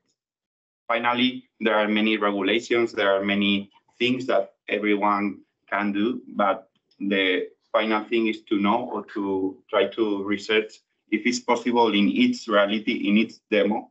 That's why it's really important the experiences that we are having in the different energy communities to know if it's possible to have a good environment for procuring flexibility and having the best tools to do that. That's why it's important to do first European research to try to understand the guidelines we have to as the mandatories that we need to follow in each country and each demo. After that, we did deep research about the different demos and the different aspects that they had in the past regarding with the regulations to try to solve and to declare and to expose, to propose our regulatory challenges. In this way, the structure of the study was divided into 4 dimensions, we can say. At the beginning, we tried to study the different new figures that we have in this energy transition. As you know, there are many factors and many actors that they need to play in this new reality that the European Commission defined at the beginning after Paris Summit. After that, we evaluate the technology because we have a partner, a technology partner that provide technology, and we need to know how energy communities are ready in terms of technology.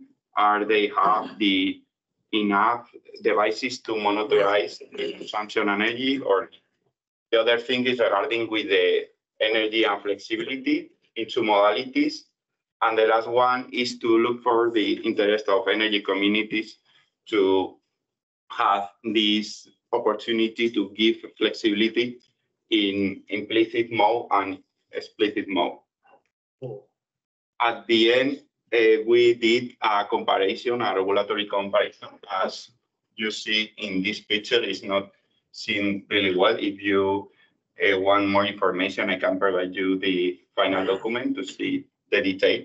But at the end, we would like to compare each other to try to understand which is the best demo in terms of flexibility, and which is the second one, the third one, and finally the fourth one, to try to analyze if all factors are only depend to one reality or maybe it's a conclusion for all countries. In this case, we can establish as a main conclusion that European legislation has not been implemented or transposed yet in many aspects in the different demo countries.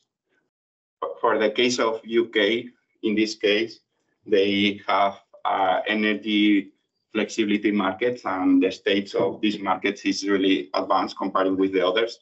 And they have other realities and other problems regarding with the strong dependence with third-party companies or other things.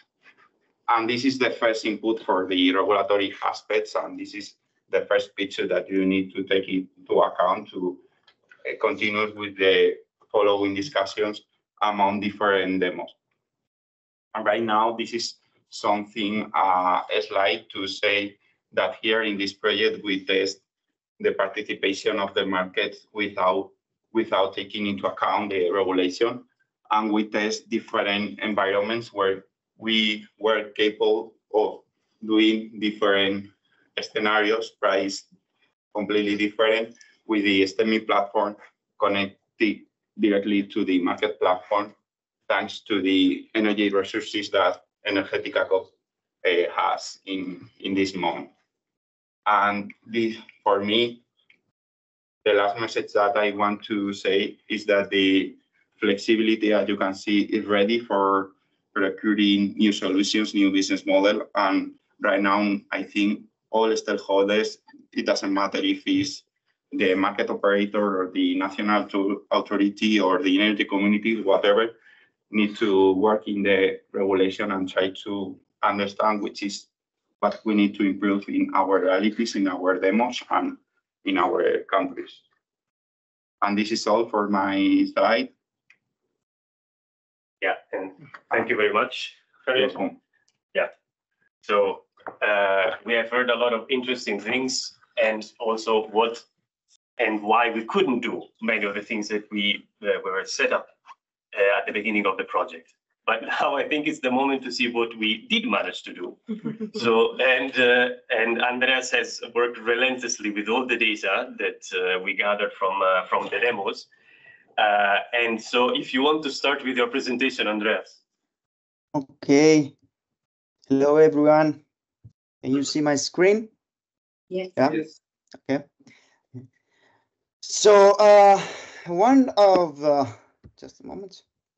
One of the key points of this project that I would like to share with you is the study of the consumer's willingness to change their consumption profile. So we compare the profile before and after ReDREAM, and we try to explore any changes in the consumer behavior. I've noticed in the chat that there was a question from Mrs. Hadjigeorgiou, and the question was, which was the main motivation for shifting the energy, financial or environmental? Well, I can say that could be both economical, financial, or environmental.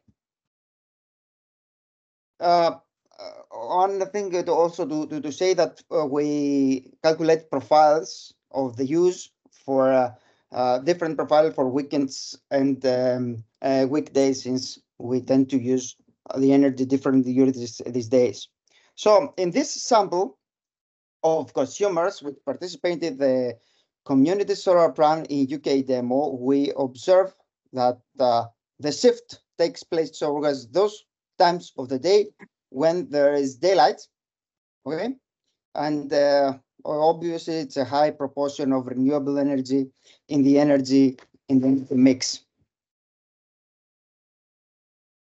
Here we have a different. In the case of consumer that participate in the Croatian demo, so the motivation here is different, as consumers are shifting their energy profile during the early hours of the day when they are offered electricity at a lower price. So we see here that the incentiveness in this case is different. So we can have both. So regarding the use of PVs, we monitor production self-consumption in the excess energy spillages to the grid. So between self-consumption and solar generation, we, as expected, a positive linear correlation. Only in some cases we do find saturation in terms of energy that can be self-consumed, that some consumers reaching a plateau, so they cannot increase anymore the self-consumption, but there seems to be, in most of the cases, a room for improvement. And this is to increase their self-consumption. Okay. So here, again, it's the percentage of self-consumption regarding to the total generation, and we see that the self-consumption increases as we have more available energy that comes from solar partner. So an interesting observation we have seen in the self-consumption for the FlexSmart energy sellers, that they prefer to consume the generated energy instead of selling it. So maybe this could be attributed to the energy crisis that is here and the high electricity prices.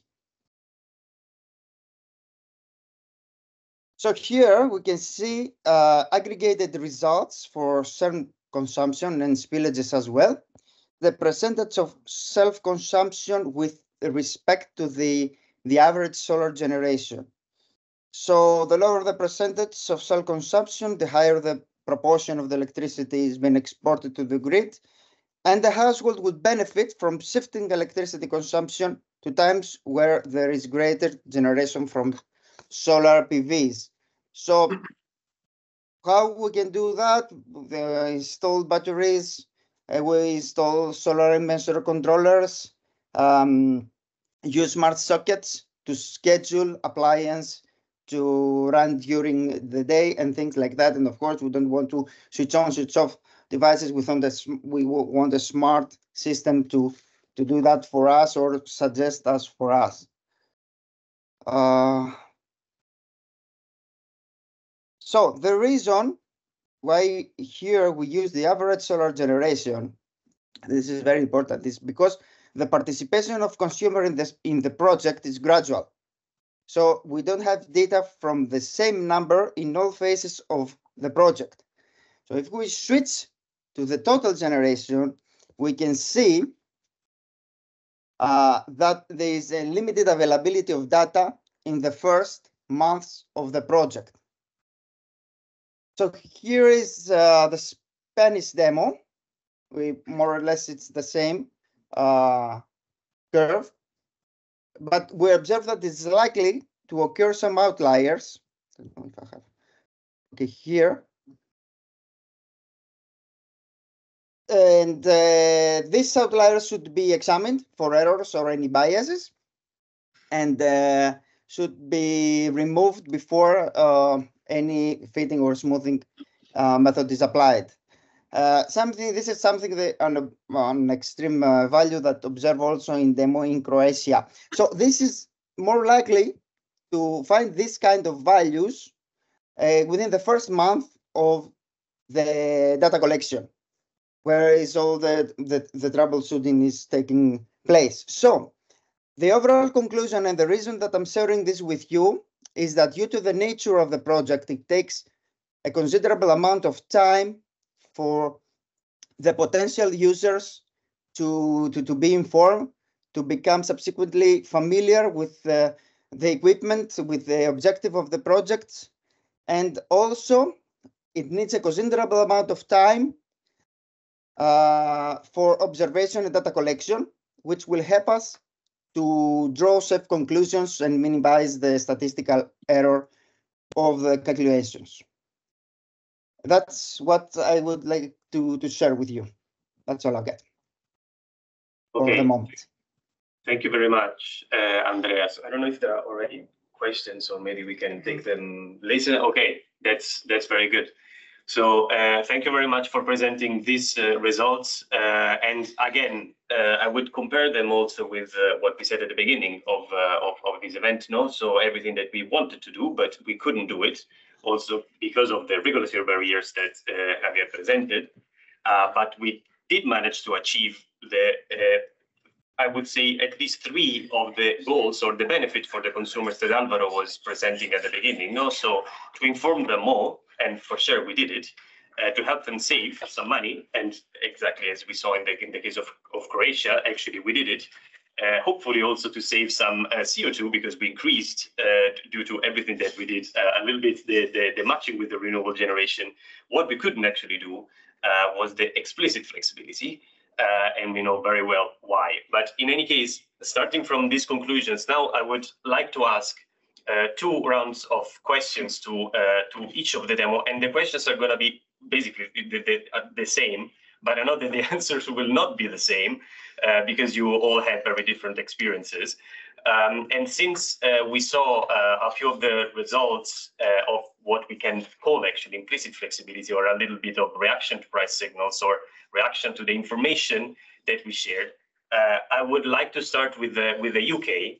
But again, the question is going to be roughly the same for everyone, and we are going to touch all the demos. So what do you think, or what can you consider to take away as the most interesting results of the project? And yeah, maybe starting to comment from the graphs that Andrea shared before with the energy shift. Thank you, Nicolo. Thank you, Javier and Andreas, for your fantastic presentations, and very much a lot of praise to Andreas for working through all the numbers to get us some messages from what we have been experiencing in ReDREAM. I think it's very clear that the community solar plan that we talked about, the measure of implicit demand side response, has given us some extremely good messages. And certainly from the UK, we can see that the range of responsiveness to the participants to when solar electricity is available for them to use did vary quite considerably. We had some householders that only used a small amount, and I would say as low as sort of 11% of the allocation that they were given of solar electricity to use, to people who were consuming over 1/3 of their consumption from solar power. So there is a range there, and that tells me that we need to be able to tighten up our messaging and our communication to householders to encourage them to use their electricity from the solar sources sources more readily. And that builds on the point that Bob made earlier, that if householders had more regular alerts as to when solar is available and when they should use it, I think we'd see a far greater responsiveness to that. In terms of savings that householders made, we simulated that our solar electricity would be cheaper than the grid electricity that the householders were currently consuming, so we could measure some savings that they would make. And again, the savings varied clearly because of the amount of electricity they used, but when we extrapolated it to over a whole year, if they had consumed all the solar electricity that they had been allocated in the community solar trial, then their savings would be considerable, and they would be saving anywhere between sort of 50 and 70% of their current grid costs. So the potential to engage with householders to use more solar electricity in real time is huge, and we've got a long way to go to try and get that messaging out there to encourage them to use even more. And I also wanted to pick up on the point that Andreas very carefully showed in his presentation, is that when we set up the peer-to-peer trading trial, we assumed that the solar panel householders would export approximately 40% of their generation that we could then use to sell in simulated circumstances to those householders without solar panels. The reality of it was that those householders, those selling households, actually used more than we thought they would. And I think that reflects, as Andreas quite rightly says, on the increase in the energy prices that we've experienced in the last couple of years, and their desire to actually use more of their own generation, which is not surprising. So again, it just goes to show that the overall conditions in global conditions have influenced the way people using electricity. So that was a very interesting lesson to learn from that the amount of solar electricity we could actually buy in simulation circumstances from those householders was less than we had anticipated. So the experience of the buyers in that peer-to-peer trial was probably less rewarding because they had less electricity to buy. Thank you very much, Alison. And I would actually now turn to Erika and the Croatian demo, because we even for the Croatian demo, we saw very interesting results from Andrea's presentation. Apparently, the motivation for the energy shift was very different, as Andrea pointed out. But I don't know if you can elaborate more about that, or if you had some similarities compared to the experience that Alison and BWC had in the UK. Yes, thank you. Well, first of all, I agree with Alison on the approaches and the motivations behind the cost. But for Croatia, as you may see in the results, the main motivation for users to participate in the project was actually to reduce the cost. Since we don't have any tangible incentives for energy sharing during the daytime, the results show that mainly the energy was used by early morning or the nighttime cost savings, which is expected because those times are actually the most incentive times for our users to use the electricity with lower prices. ReDREAM try to stimulate users to use the energy within the time frame when the energy is produced. So basically, since we are using the solar power, this is during the daytime. And even though they theoretically understood the need for this, of course, at the end of the time, they will not use the energy if the incentives are not right. Also, we saw these similarities with other projects where people were actually nudged to use the energy during the daytime, but it was in the self-consumption model, and still they acted differently depending on the incentives they were given with different models in the self-consumption system. So they actually use the energy when the the prices were better. In this context for Croatia, this was basically the sum consumption pattern in the whole year, and by the end of the year, if they had excess energy, they would just switch off the power plants, which actually indicates that there is actually a need for the flexibility and energy sharing. Just it's not set up right in Croatia to motivate our customers to do so. Thank you very much, Erika. And now I will turn to Maria, and you're here physically with us. And I guess that the experience that you had in Spain, I don't know how many similarities you had, but I'm also curious to know what was the feedback from the participating customers in your demo. And again, if you had similar results compared to what we had in Croatia or the UK, or because of the environment you had like a totally different situation? Well, we have worked with different users. We all, of course, have users with just PV system, but we also have other users with, I think, more flexible assets. So we can divide our results in two parts. The users of solar communities, they are users that they have the PV system with no other controllable assets. So the change on their behavior is motivated because now they have the information on the generation they have in real time. This is something that they didn't have before.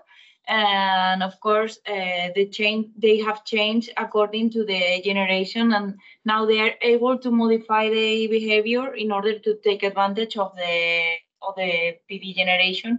Also because the energy prices has increased a lot 2 years ago, and by that moment it was like mandatory for them to take advantage of all the generation. Otherwise, the energy bill could rise a lot. But on the other hand, we have other different users that even they have PV system, they also have other technologies as heat pumps that normally they work.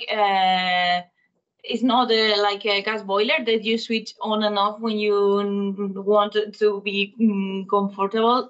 They normally use in a more flat way. And in those cases, it's more difficult for them to modify the use of the machine. But they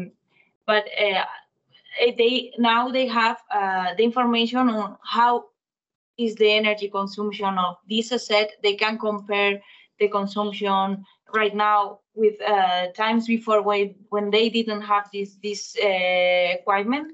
And for them, it's useful to know that also because, well, in some cases they have PV, and well, we are still testing how they can take advantage of the generation without,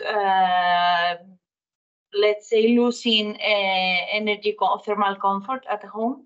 But yeah, in these cases, I think the feedback is more difficult because they have to use the app directly, and they have a lot of possibilities. They can leave it manual and in manual mode, but they can also program the schedules for the heat pump. They can schedule, for example, to have 21 degrees at home, but at night lower the temperature. And well, in these cases, we have faced that it's not that easy because many of our users are old people, because at the end of the day, it's the people who can pay for a heat pump.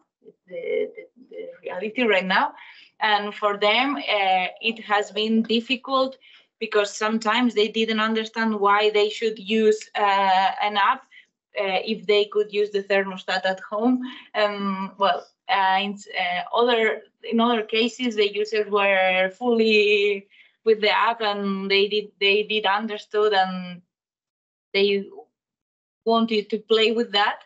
But other cases is difficult, and for me, this is also one of the barriers that a part of the technology, energy technology itself, is the grade of commitment of the users with the app and with playing with the app and trying to I don't know, be committed with modify their behavior in order to reduce the energy consumption or the energy or increase the energy savings. I think that right now it's difficult that the people is fully engaged with the app.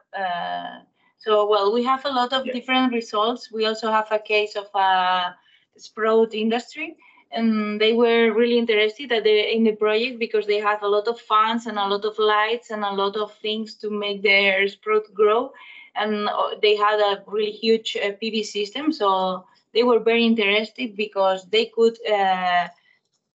just use the fans and the lights when they had enough generation and not having really high energy bills. They in some cases have reduced in 400 euros the bill in 1 month.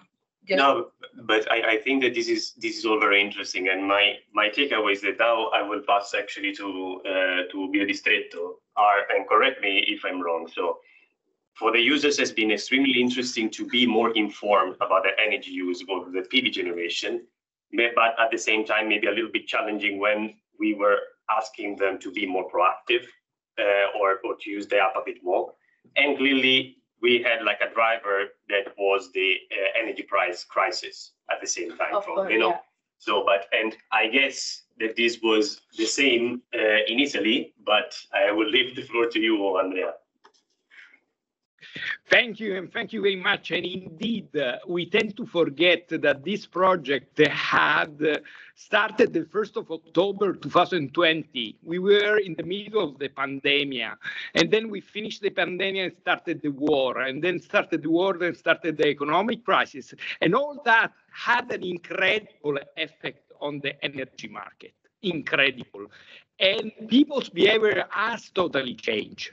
And this project had in this tragedy that we were, so very difficult to start work because we had to work with community when we were in pandemic situation, so impossible to work to the community. All those kind of things had really a giant impact. But this means that now words like consumer-centric ecosystem, that was something that words that were totally impossible to understand, now they are in the jargon of the people, because now people understand that they need to be empowered to manage the energy market. They need to be at the center of this market if they want to survive, because the problem was a problem to survive, because the energy prices were rocking up. No one was controlling that. We are still in this situation. So we need to find a way to protect ourselves, to have a security system on the energy, to provide energy that can be produced at local level. And this is the incredible things that we built again with the community, a way to see the energy as a central element of life. It's not something that is producing energy very far away, and you are just a pure consumer that cannot do anything. We change the mentality. And this is the major results of ReDREAM project. We help to support community to change their approach to energy. Why is so important energy for us? How we can be actors in the energy market, and how we can create an ecosystem where our decisions are central in making our future more sustainable. All those things were very, very far from the daily life of the citizens in rural area as we are. I tend to remind you that we are in a pure rural area, and those kind of topics were never addressed. So this is super important. And indeed, we had a lot of problem with the regulation that was not enabling any flexibility of the energy market in Italy. So we need to invent a way to be at least flexible. And the way that we try to push on that was the narrow road of the renewable energy community. Why narrow? Because the application of the renewable energy community in Italy took so much long time. And we are celebrating only 15 days ago, we are celebrating that finally we have all the legislation in place.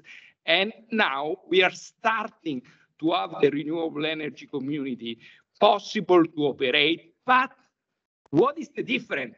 That we have the opportunity to do that with people that are engaged to do that, because they understand the reason to do that. Because you need to really understand why it's so important to produce and consume at the same time. Those things are not natural. You need to have a thought about that. And now we have this opportunity. So the ReDREAM result, the main result is that we change the environment around us to create possible that now that we have finally legislation in Italy, we can play a major role. And indeed, finally to say the Biodistretto, as our chair clearly said this morning, this means that we started in Gallese. We are in the city hall of Gallese, and in front of me, you cannot see, there are fantastic young people coming from the civil service of the municipality. And we change really this municipality mentality, but change at territorial level as the Biodistretto involved 13 municipalities. And so this means that now we have the opportunity to replicate the experience of ReDREAM, setting up renewable energy community, understanding what is a demand response, why it's important to consume energy in a moment of and not in another moment, that we can replicate that at territorial level. And also this idea to apply concept at territorial level and the full involvement of the community are assets that are extremely important. And in that sense, and we need to really underline that for the Biodistretto was the first experience in a Horizon program, and it was extremely interesting for us. And we are extremely grateful, especially for this incredible consortium. We learned so much from all of you, and particularly from all the other demo. And not only that we try to improve our English, thank you, Alison, but in general, we improved a lot thanks to all of you. So thank you. And thank you very much, Andrea. And actually, have already jumped into the second part of this panel discussion. We only have 12 minutes left, actually, so I'm very cautious of the time. We're going to have to keep it short. But since you have introduced the topic, Andrea, I would actually start from you, because in Italy, you had a very clear issue because you didn't have the regulation of the renewable energy community, even if apparently you had it. So you said that, okay, now clearly with all the work that you did in ReDREAM, you can replicate it, but it would have been way better if the regulation was in place. So what do you think that are so now this is solved at the end of the project, so way too late, but what do you think were the other barriers that you had to face in your day-to-day, let's say, in Gallese from the regulatory point of view? We had clearly said that participation in the market was already excluded. So, yeah, and I will be extremely short as we have 12 minutes left. But we have a giant problem that is the local distribution system, because the grid that we have is a grid that is thought to have one producers and many consumers. And now we have to change the local distribution system. So now the big challenge will be with the DSO, because we need to think to a grid where there is many places of production and many places of consumption. And this will create a huge issue, because now in this moment, finally, we have the renewable energy community legislation in place. We will do that. We will make a lot of projects, but then we need to be connected to the grid. If the response of the grid management system is as now, that it's more than 1 year, then we are really in a very big problem, because you do the investment and then you cannot connect to the grid. So those elements need to be addressed immediately. Because if we don't change the idea on how to use the local grid, then all the work that we are doing all together will be affected, definitely in a very bad way. So indeed, we have some news about new regulation. For example, the municipality cannot be so active, as we thought that we can use the municipality in the renewable energy community. It will not be the case. So there are some adjustments on the things that we need to organize, how to organize the renewable energy community. But these are things that we can address. What we cannot address, and in this sense, we need to use the results of ReDREAM to show that we need to really change also how we manage the local grid. This is something that it's still really to be addressed. Thank you. Thank you, Andrea. And actually now I will turn to PwC, to Benny, I guess. And to ask you, because first of all, if you share the same opinion as Andrea, and second of all, that I know that in the UK, one of the big issues that you had was the peer-to-peer that is not actually possible, and which kind of impacting the business model of the community. And then, to be honest, I would be very curious to know if you can give us like a super brief comment on the impact that the ESO demand flexibility service had on you that Alison mentioned before. Hi, can you hear me okay? Yeah. Brilliant. So yes, certainly grid is a major issue, and for us at PwC, we are developing new projects, but currently those projects have to be limited below 1 megawatt in order to connect, because in the whole of our operating area, there are large-scale transmission constraints that prevent any project larger than 1 megawatt connecting for the foreseeable future. So absolutely grid in general, and I'll come on to this in a second more, but in particular, grid not just being able to connect to the grid, but the grid recognizing the value of local supply and of these localized arrangements is really key, because if the grid doesn't recognize value, then the customers are unlikely to receive value. So to take a step back, the main barrier to our project, I would say, was the fact that local supply in all of our trials, not just the peer-to-peer, also the community power plan, was simulated. It was not a live business relationship. That meant that there was no direct financial incentive, just like Erica was talking about in Croatia, for people to consume power when it was available. We were asking people to, we were providing them with the information, we were providing them with a reason why it's theoretically a good idea, but we were not paying them, like they were not receiving financial rewards in proportion to the amount of local power they consumed. And moreover, once the project finishes, this trial will need to finish, because it's not a self-sustaining relationship. It's something that's supported by the project as a simulation. So essentially the reason why it was simulated was because of regulatory barriers, because in the as in many other countries participating in this project, I see there is not clear provision within grid legislation for local supply. The only exception I would say is Spain, where it seems to me like there is significantly more advanced provision for community power plan style local supply, and I'm very jealous of that currently. So it is possible to supply local energy in the UK under the current system. There is a scheme called Energy Local, which uses complex site metering provisions, which were not designed for local supply, but can enable local sale of energy and provide it with some financial value. But these relations, setting up this form of scheme in the UK is very complex.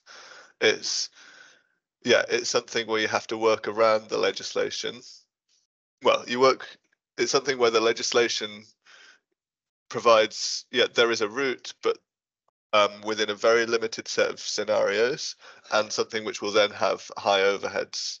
So it's not the foundation for large-scale local supply that we need.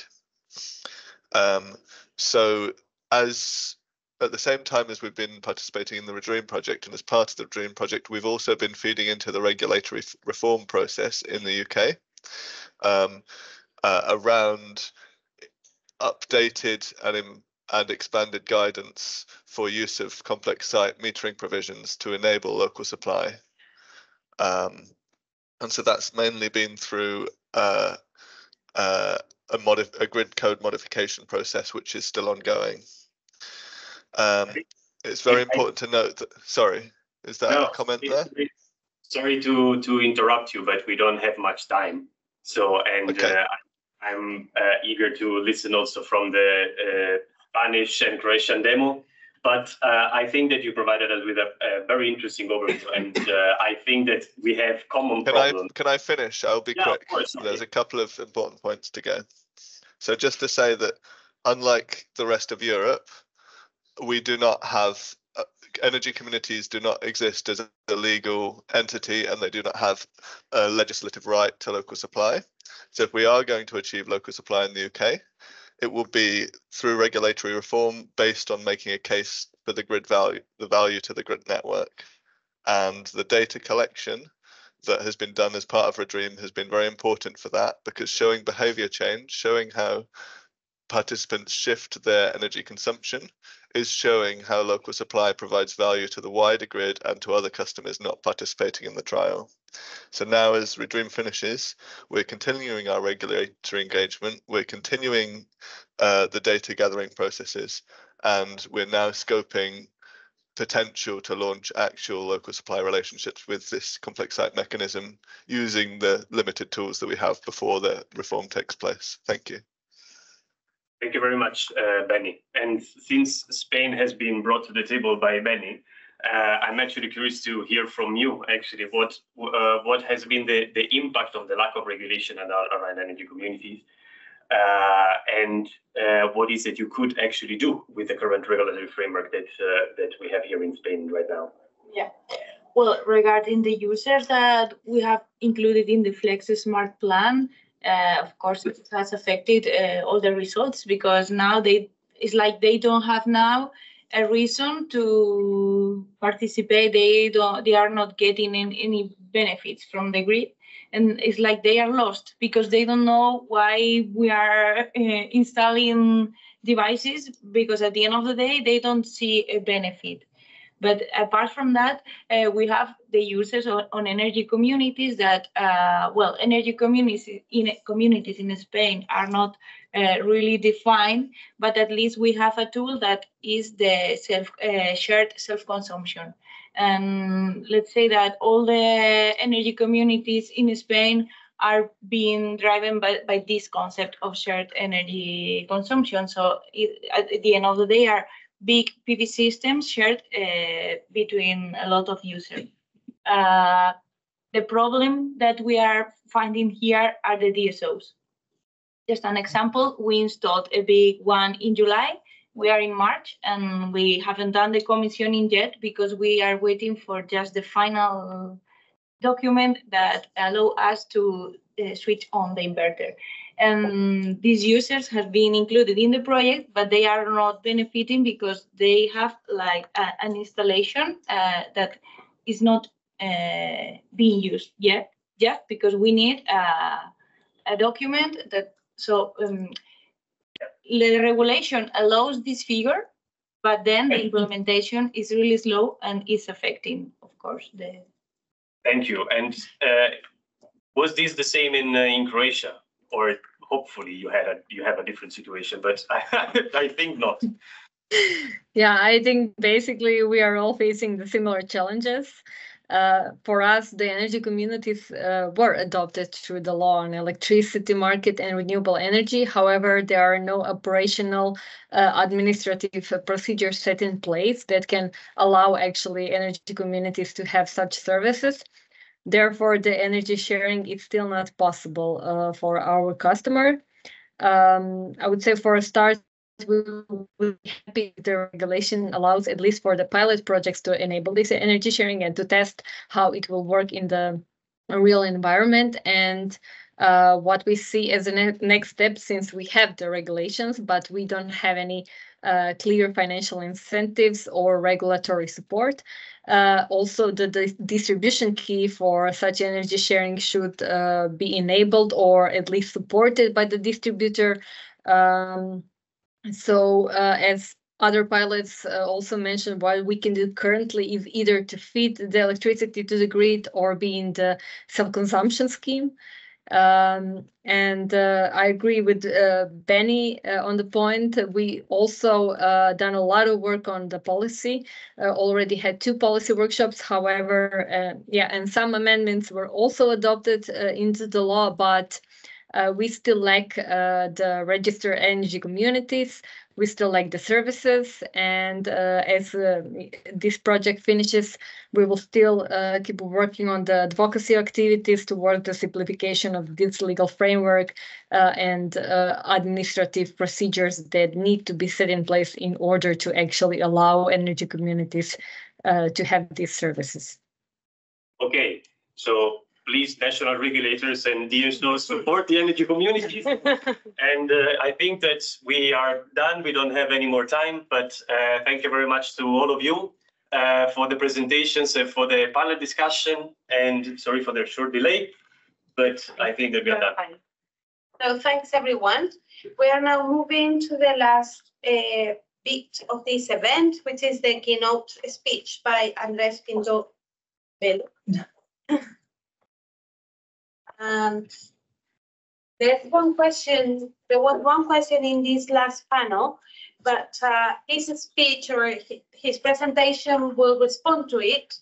So that's why we are not answering it. If the person doesn't get a clear response, then we can go over it at the end. What was the question, so I can definitely reply?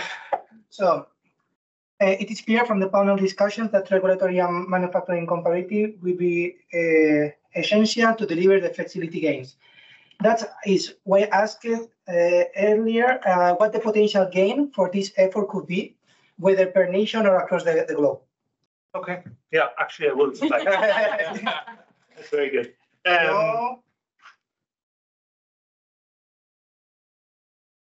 Good. Well, first of all, thanks to the whole ReDREAM consortium for having me here, for inviting me. I'm Andrés Pinto Velo. I'm the head of research and projects at Spartan, Smart Energy Europe, which is a business association based in Brussels, in Belgium. We represent around 100 companies. We're 97 now, so anybody knows a company that wants to join. We're almost 100 members that are all in the demand-side flexibility landscape. So from the aggregators to the large energy consumers to technology providers, really the whole spectrum. And today, well, I wanted to talk about, so we've seen all the challenges, we've seen what everything that you've tried and wanted to implement, which is very interesting and very valuable.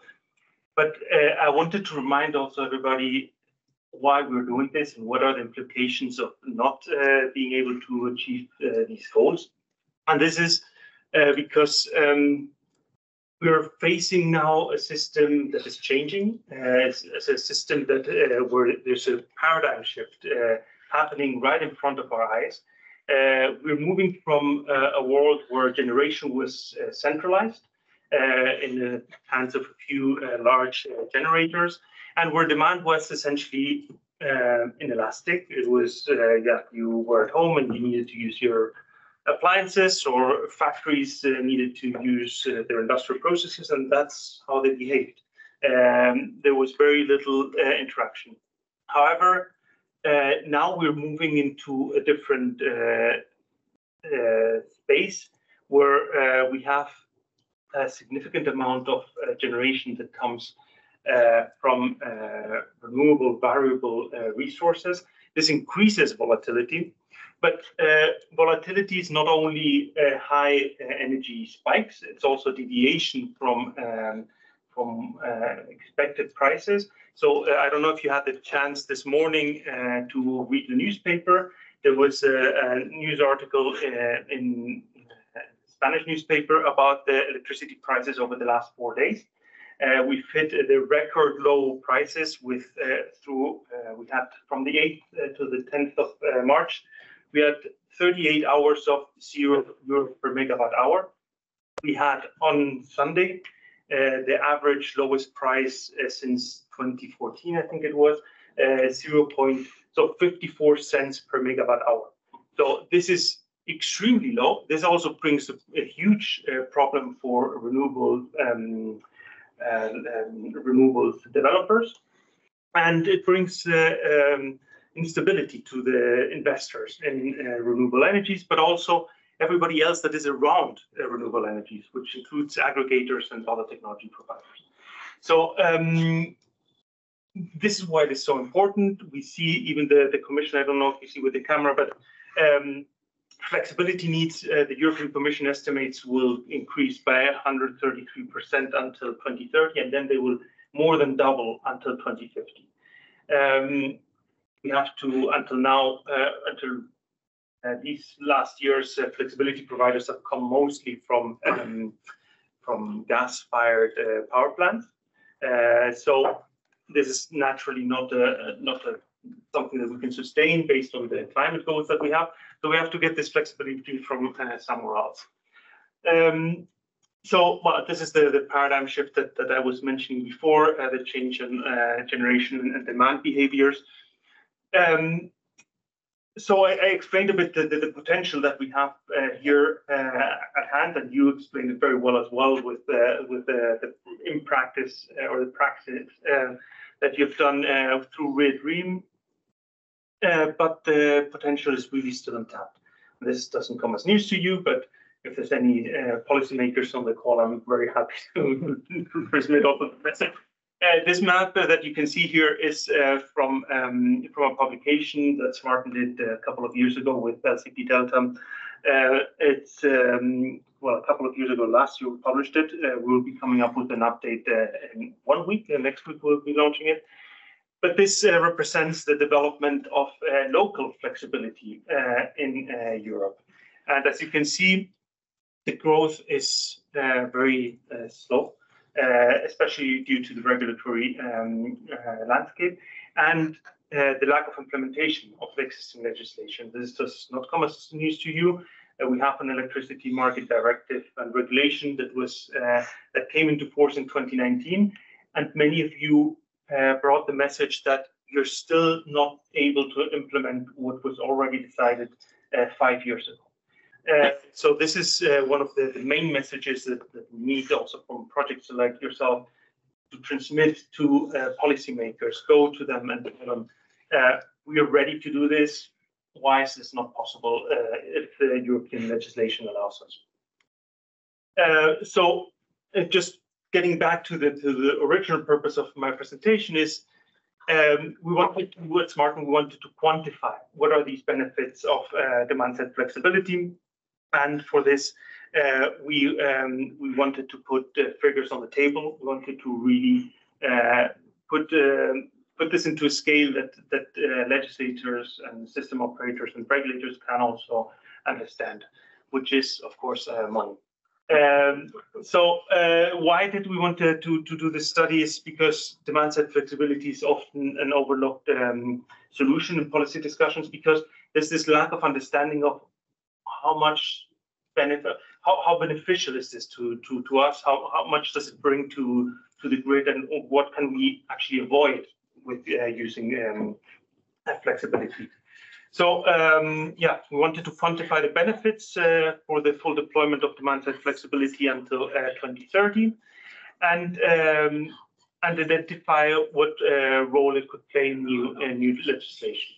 And for that, the scope of this study included all kinds of sources of flexibility, from residential flexibility, electric vehicles, industrial processes, and so on. Now, we compared two scenarios. One where we had absolutely no demand-side flexibility, so essentially the demand was totally inelastic to price variations. and the other scenario where demand was completely elastic to price variations. Of course, the scenario to the right is not realistic because there's always going to be some reactions, and there's also already some participation of demand in markets. So this is not a fully realistic scenario, but we had to compare those two to be able to truly put a figure to what the benefits of flexibility would be, monetarily and also in capacity and so on. So I will not go through all the assets that were involved, but what is important is these figures of what this actually means in numbers of capacity available. So from our calculations that we did together with the consultancy DNB, we would be able to have 752 gigawatt of peak demand available in 2030 in the EU.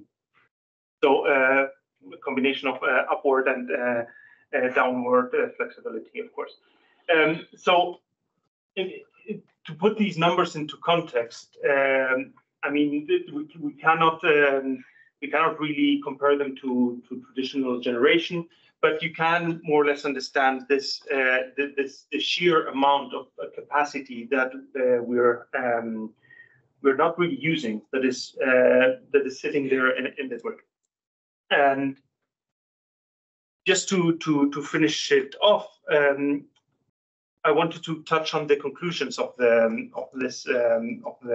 study, which is, I guess, the most interesting part for everybody here, and that is the results. On the right, you see the results for consumers, and you see here the results for the energy system.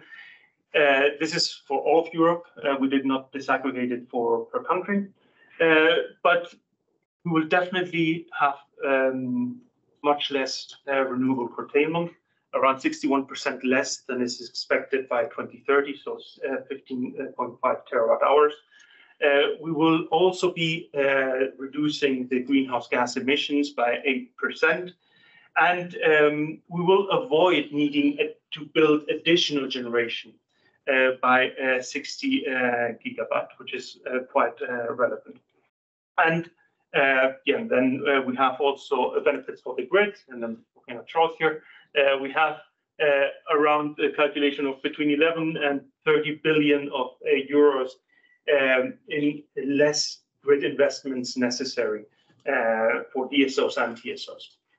But coming back to the original question, what does it mean for consumers?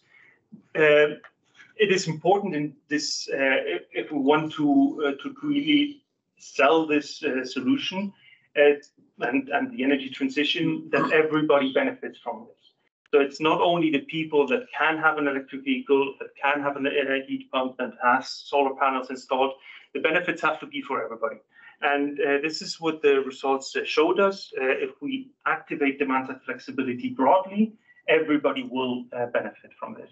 And the number that we came up with through the modeling was 300 billion euros per year in benefits for consumers. This includes less taxes from needed investments. It includes lower energy prices, wholesale prices. It includes less grid investments, as I mentioned, and less curtailment and less new generation that has to come online. So it's a whole breadth of benefits that consumers will receive. This amounts, just to put it into context, we have now around 450 million citizens in Europe. By 2030, it will be probably 30 more millions or so. This amounts to around 600 to 700 euros per citizen per year, which is a significant amount of money.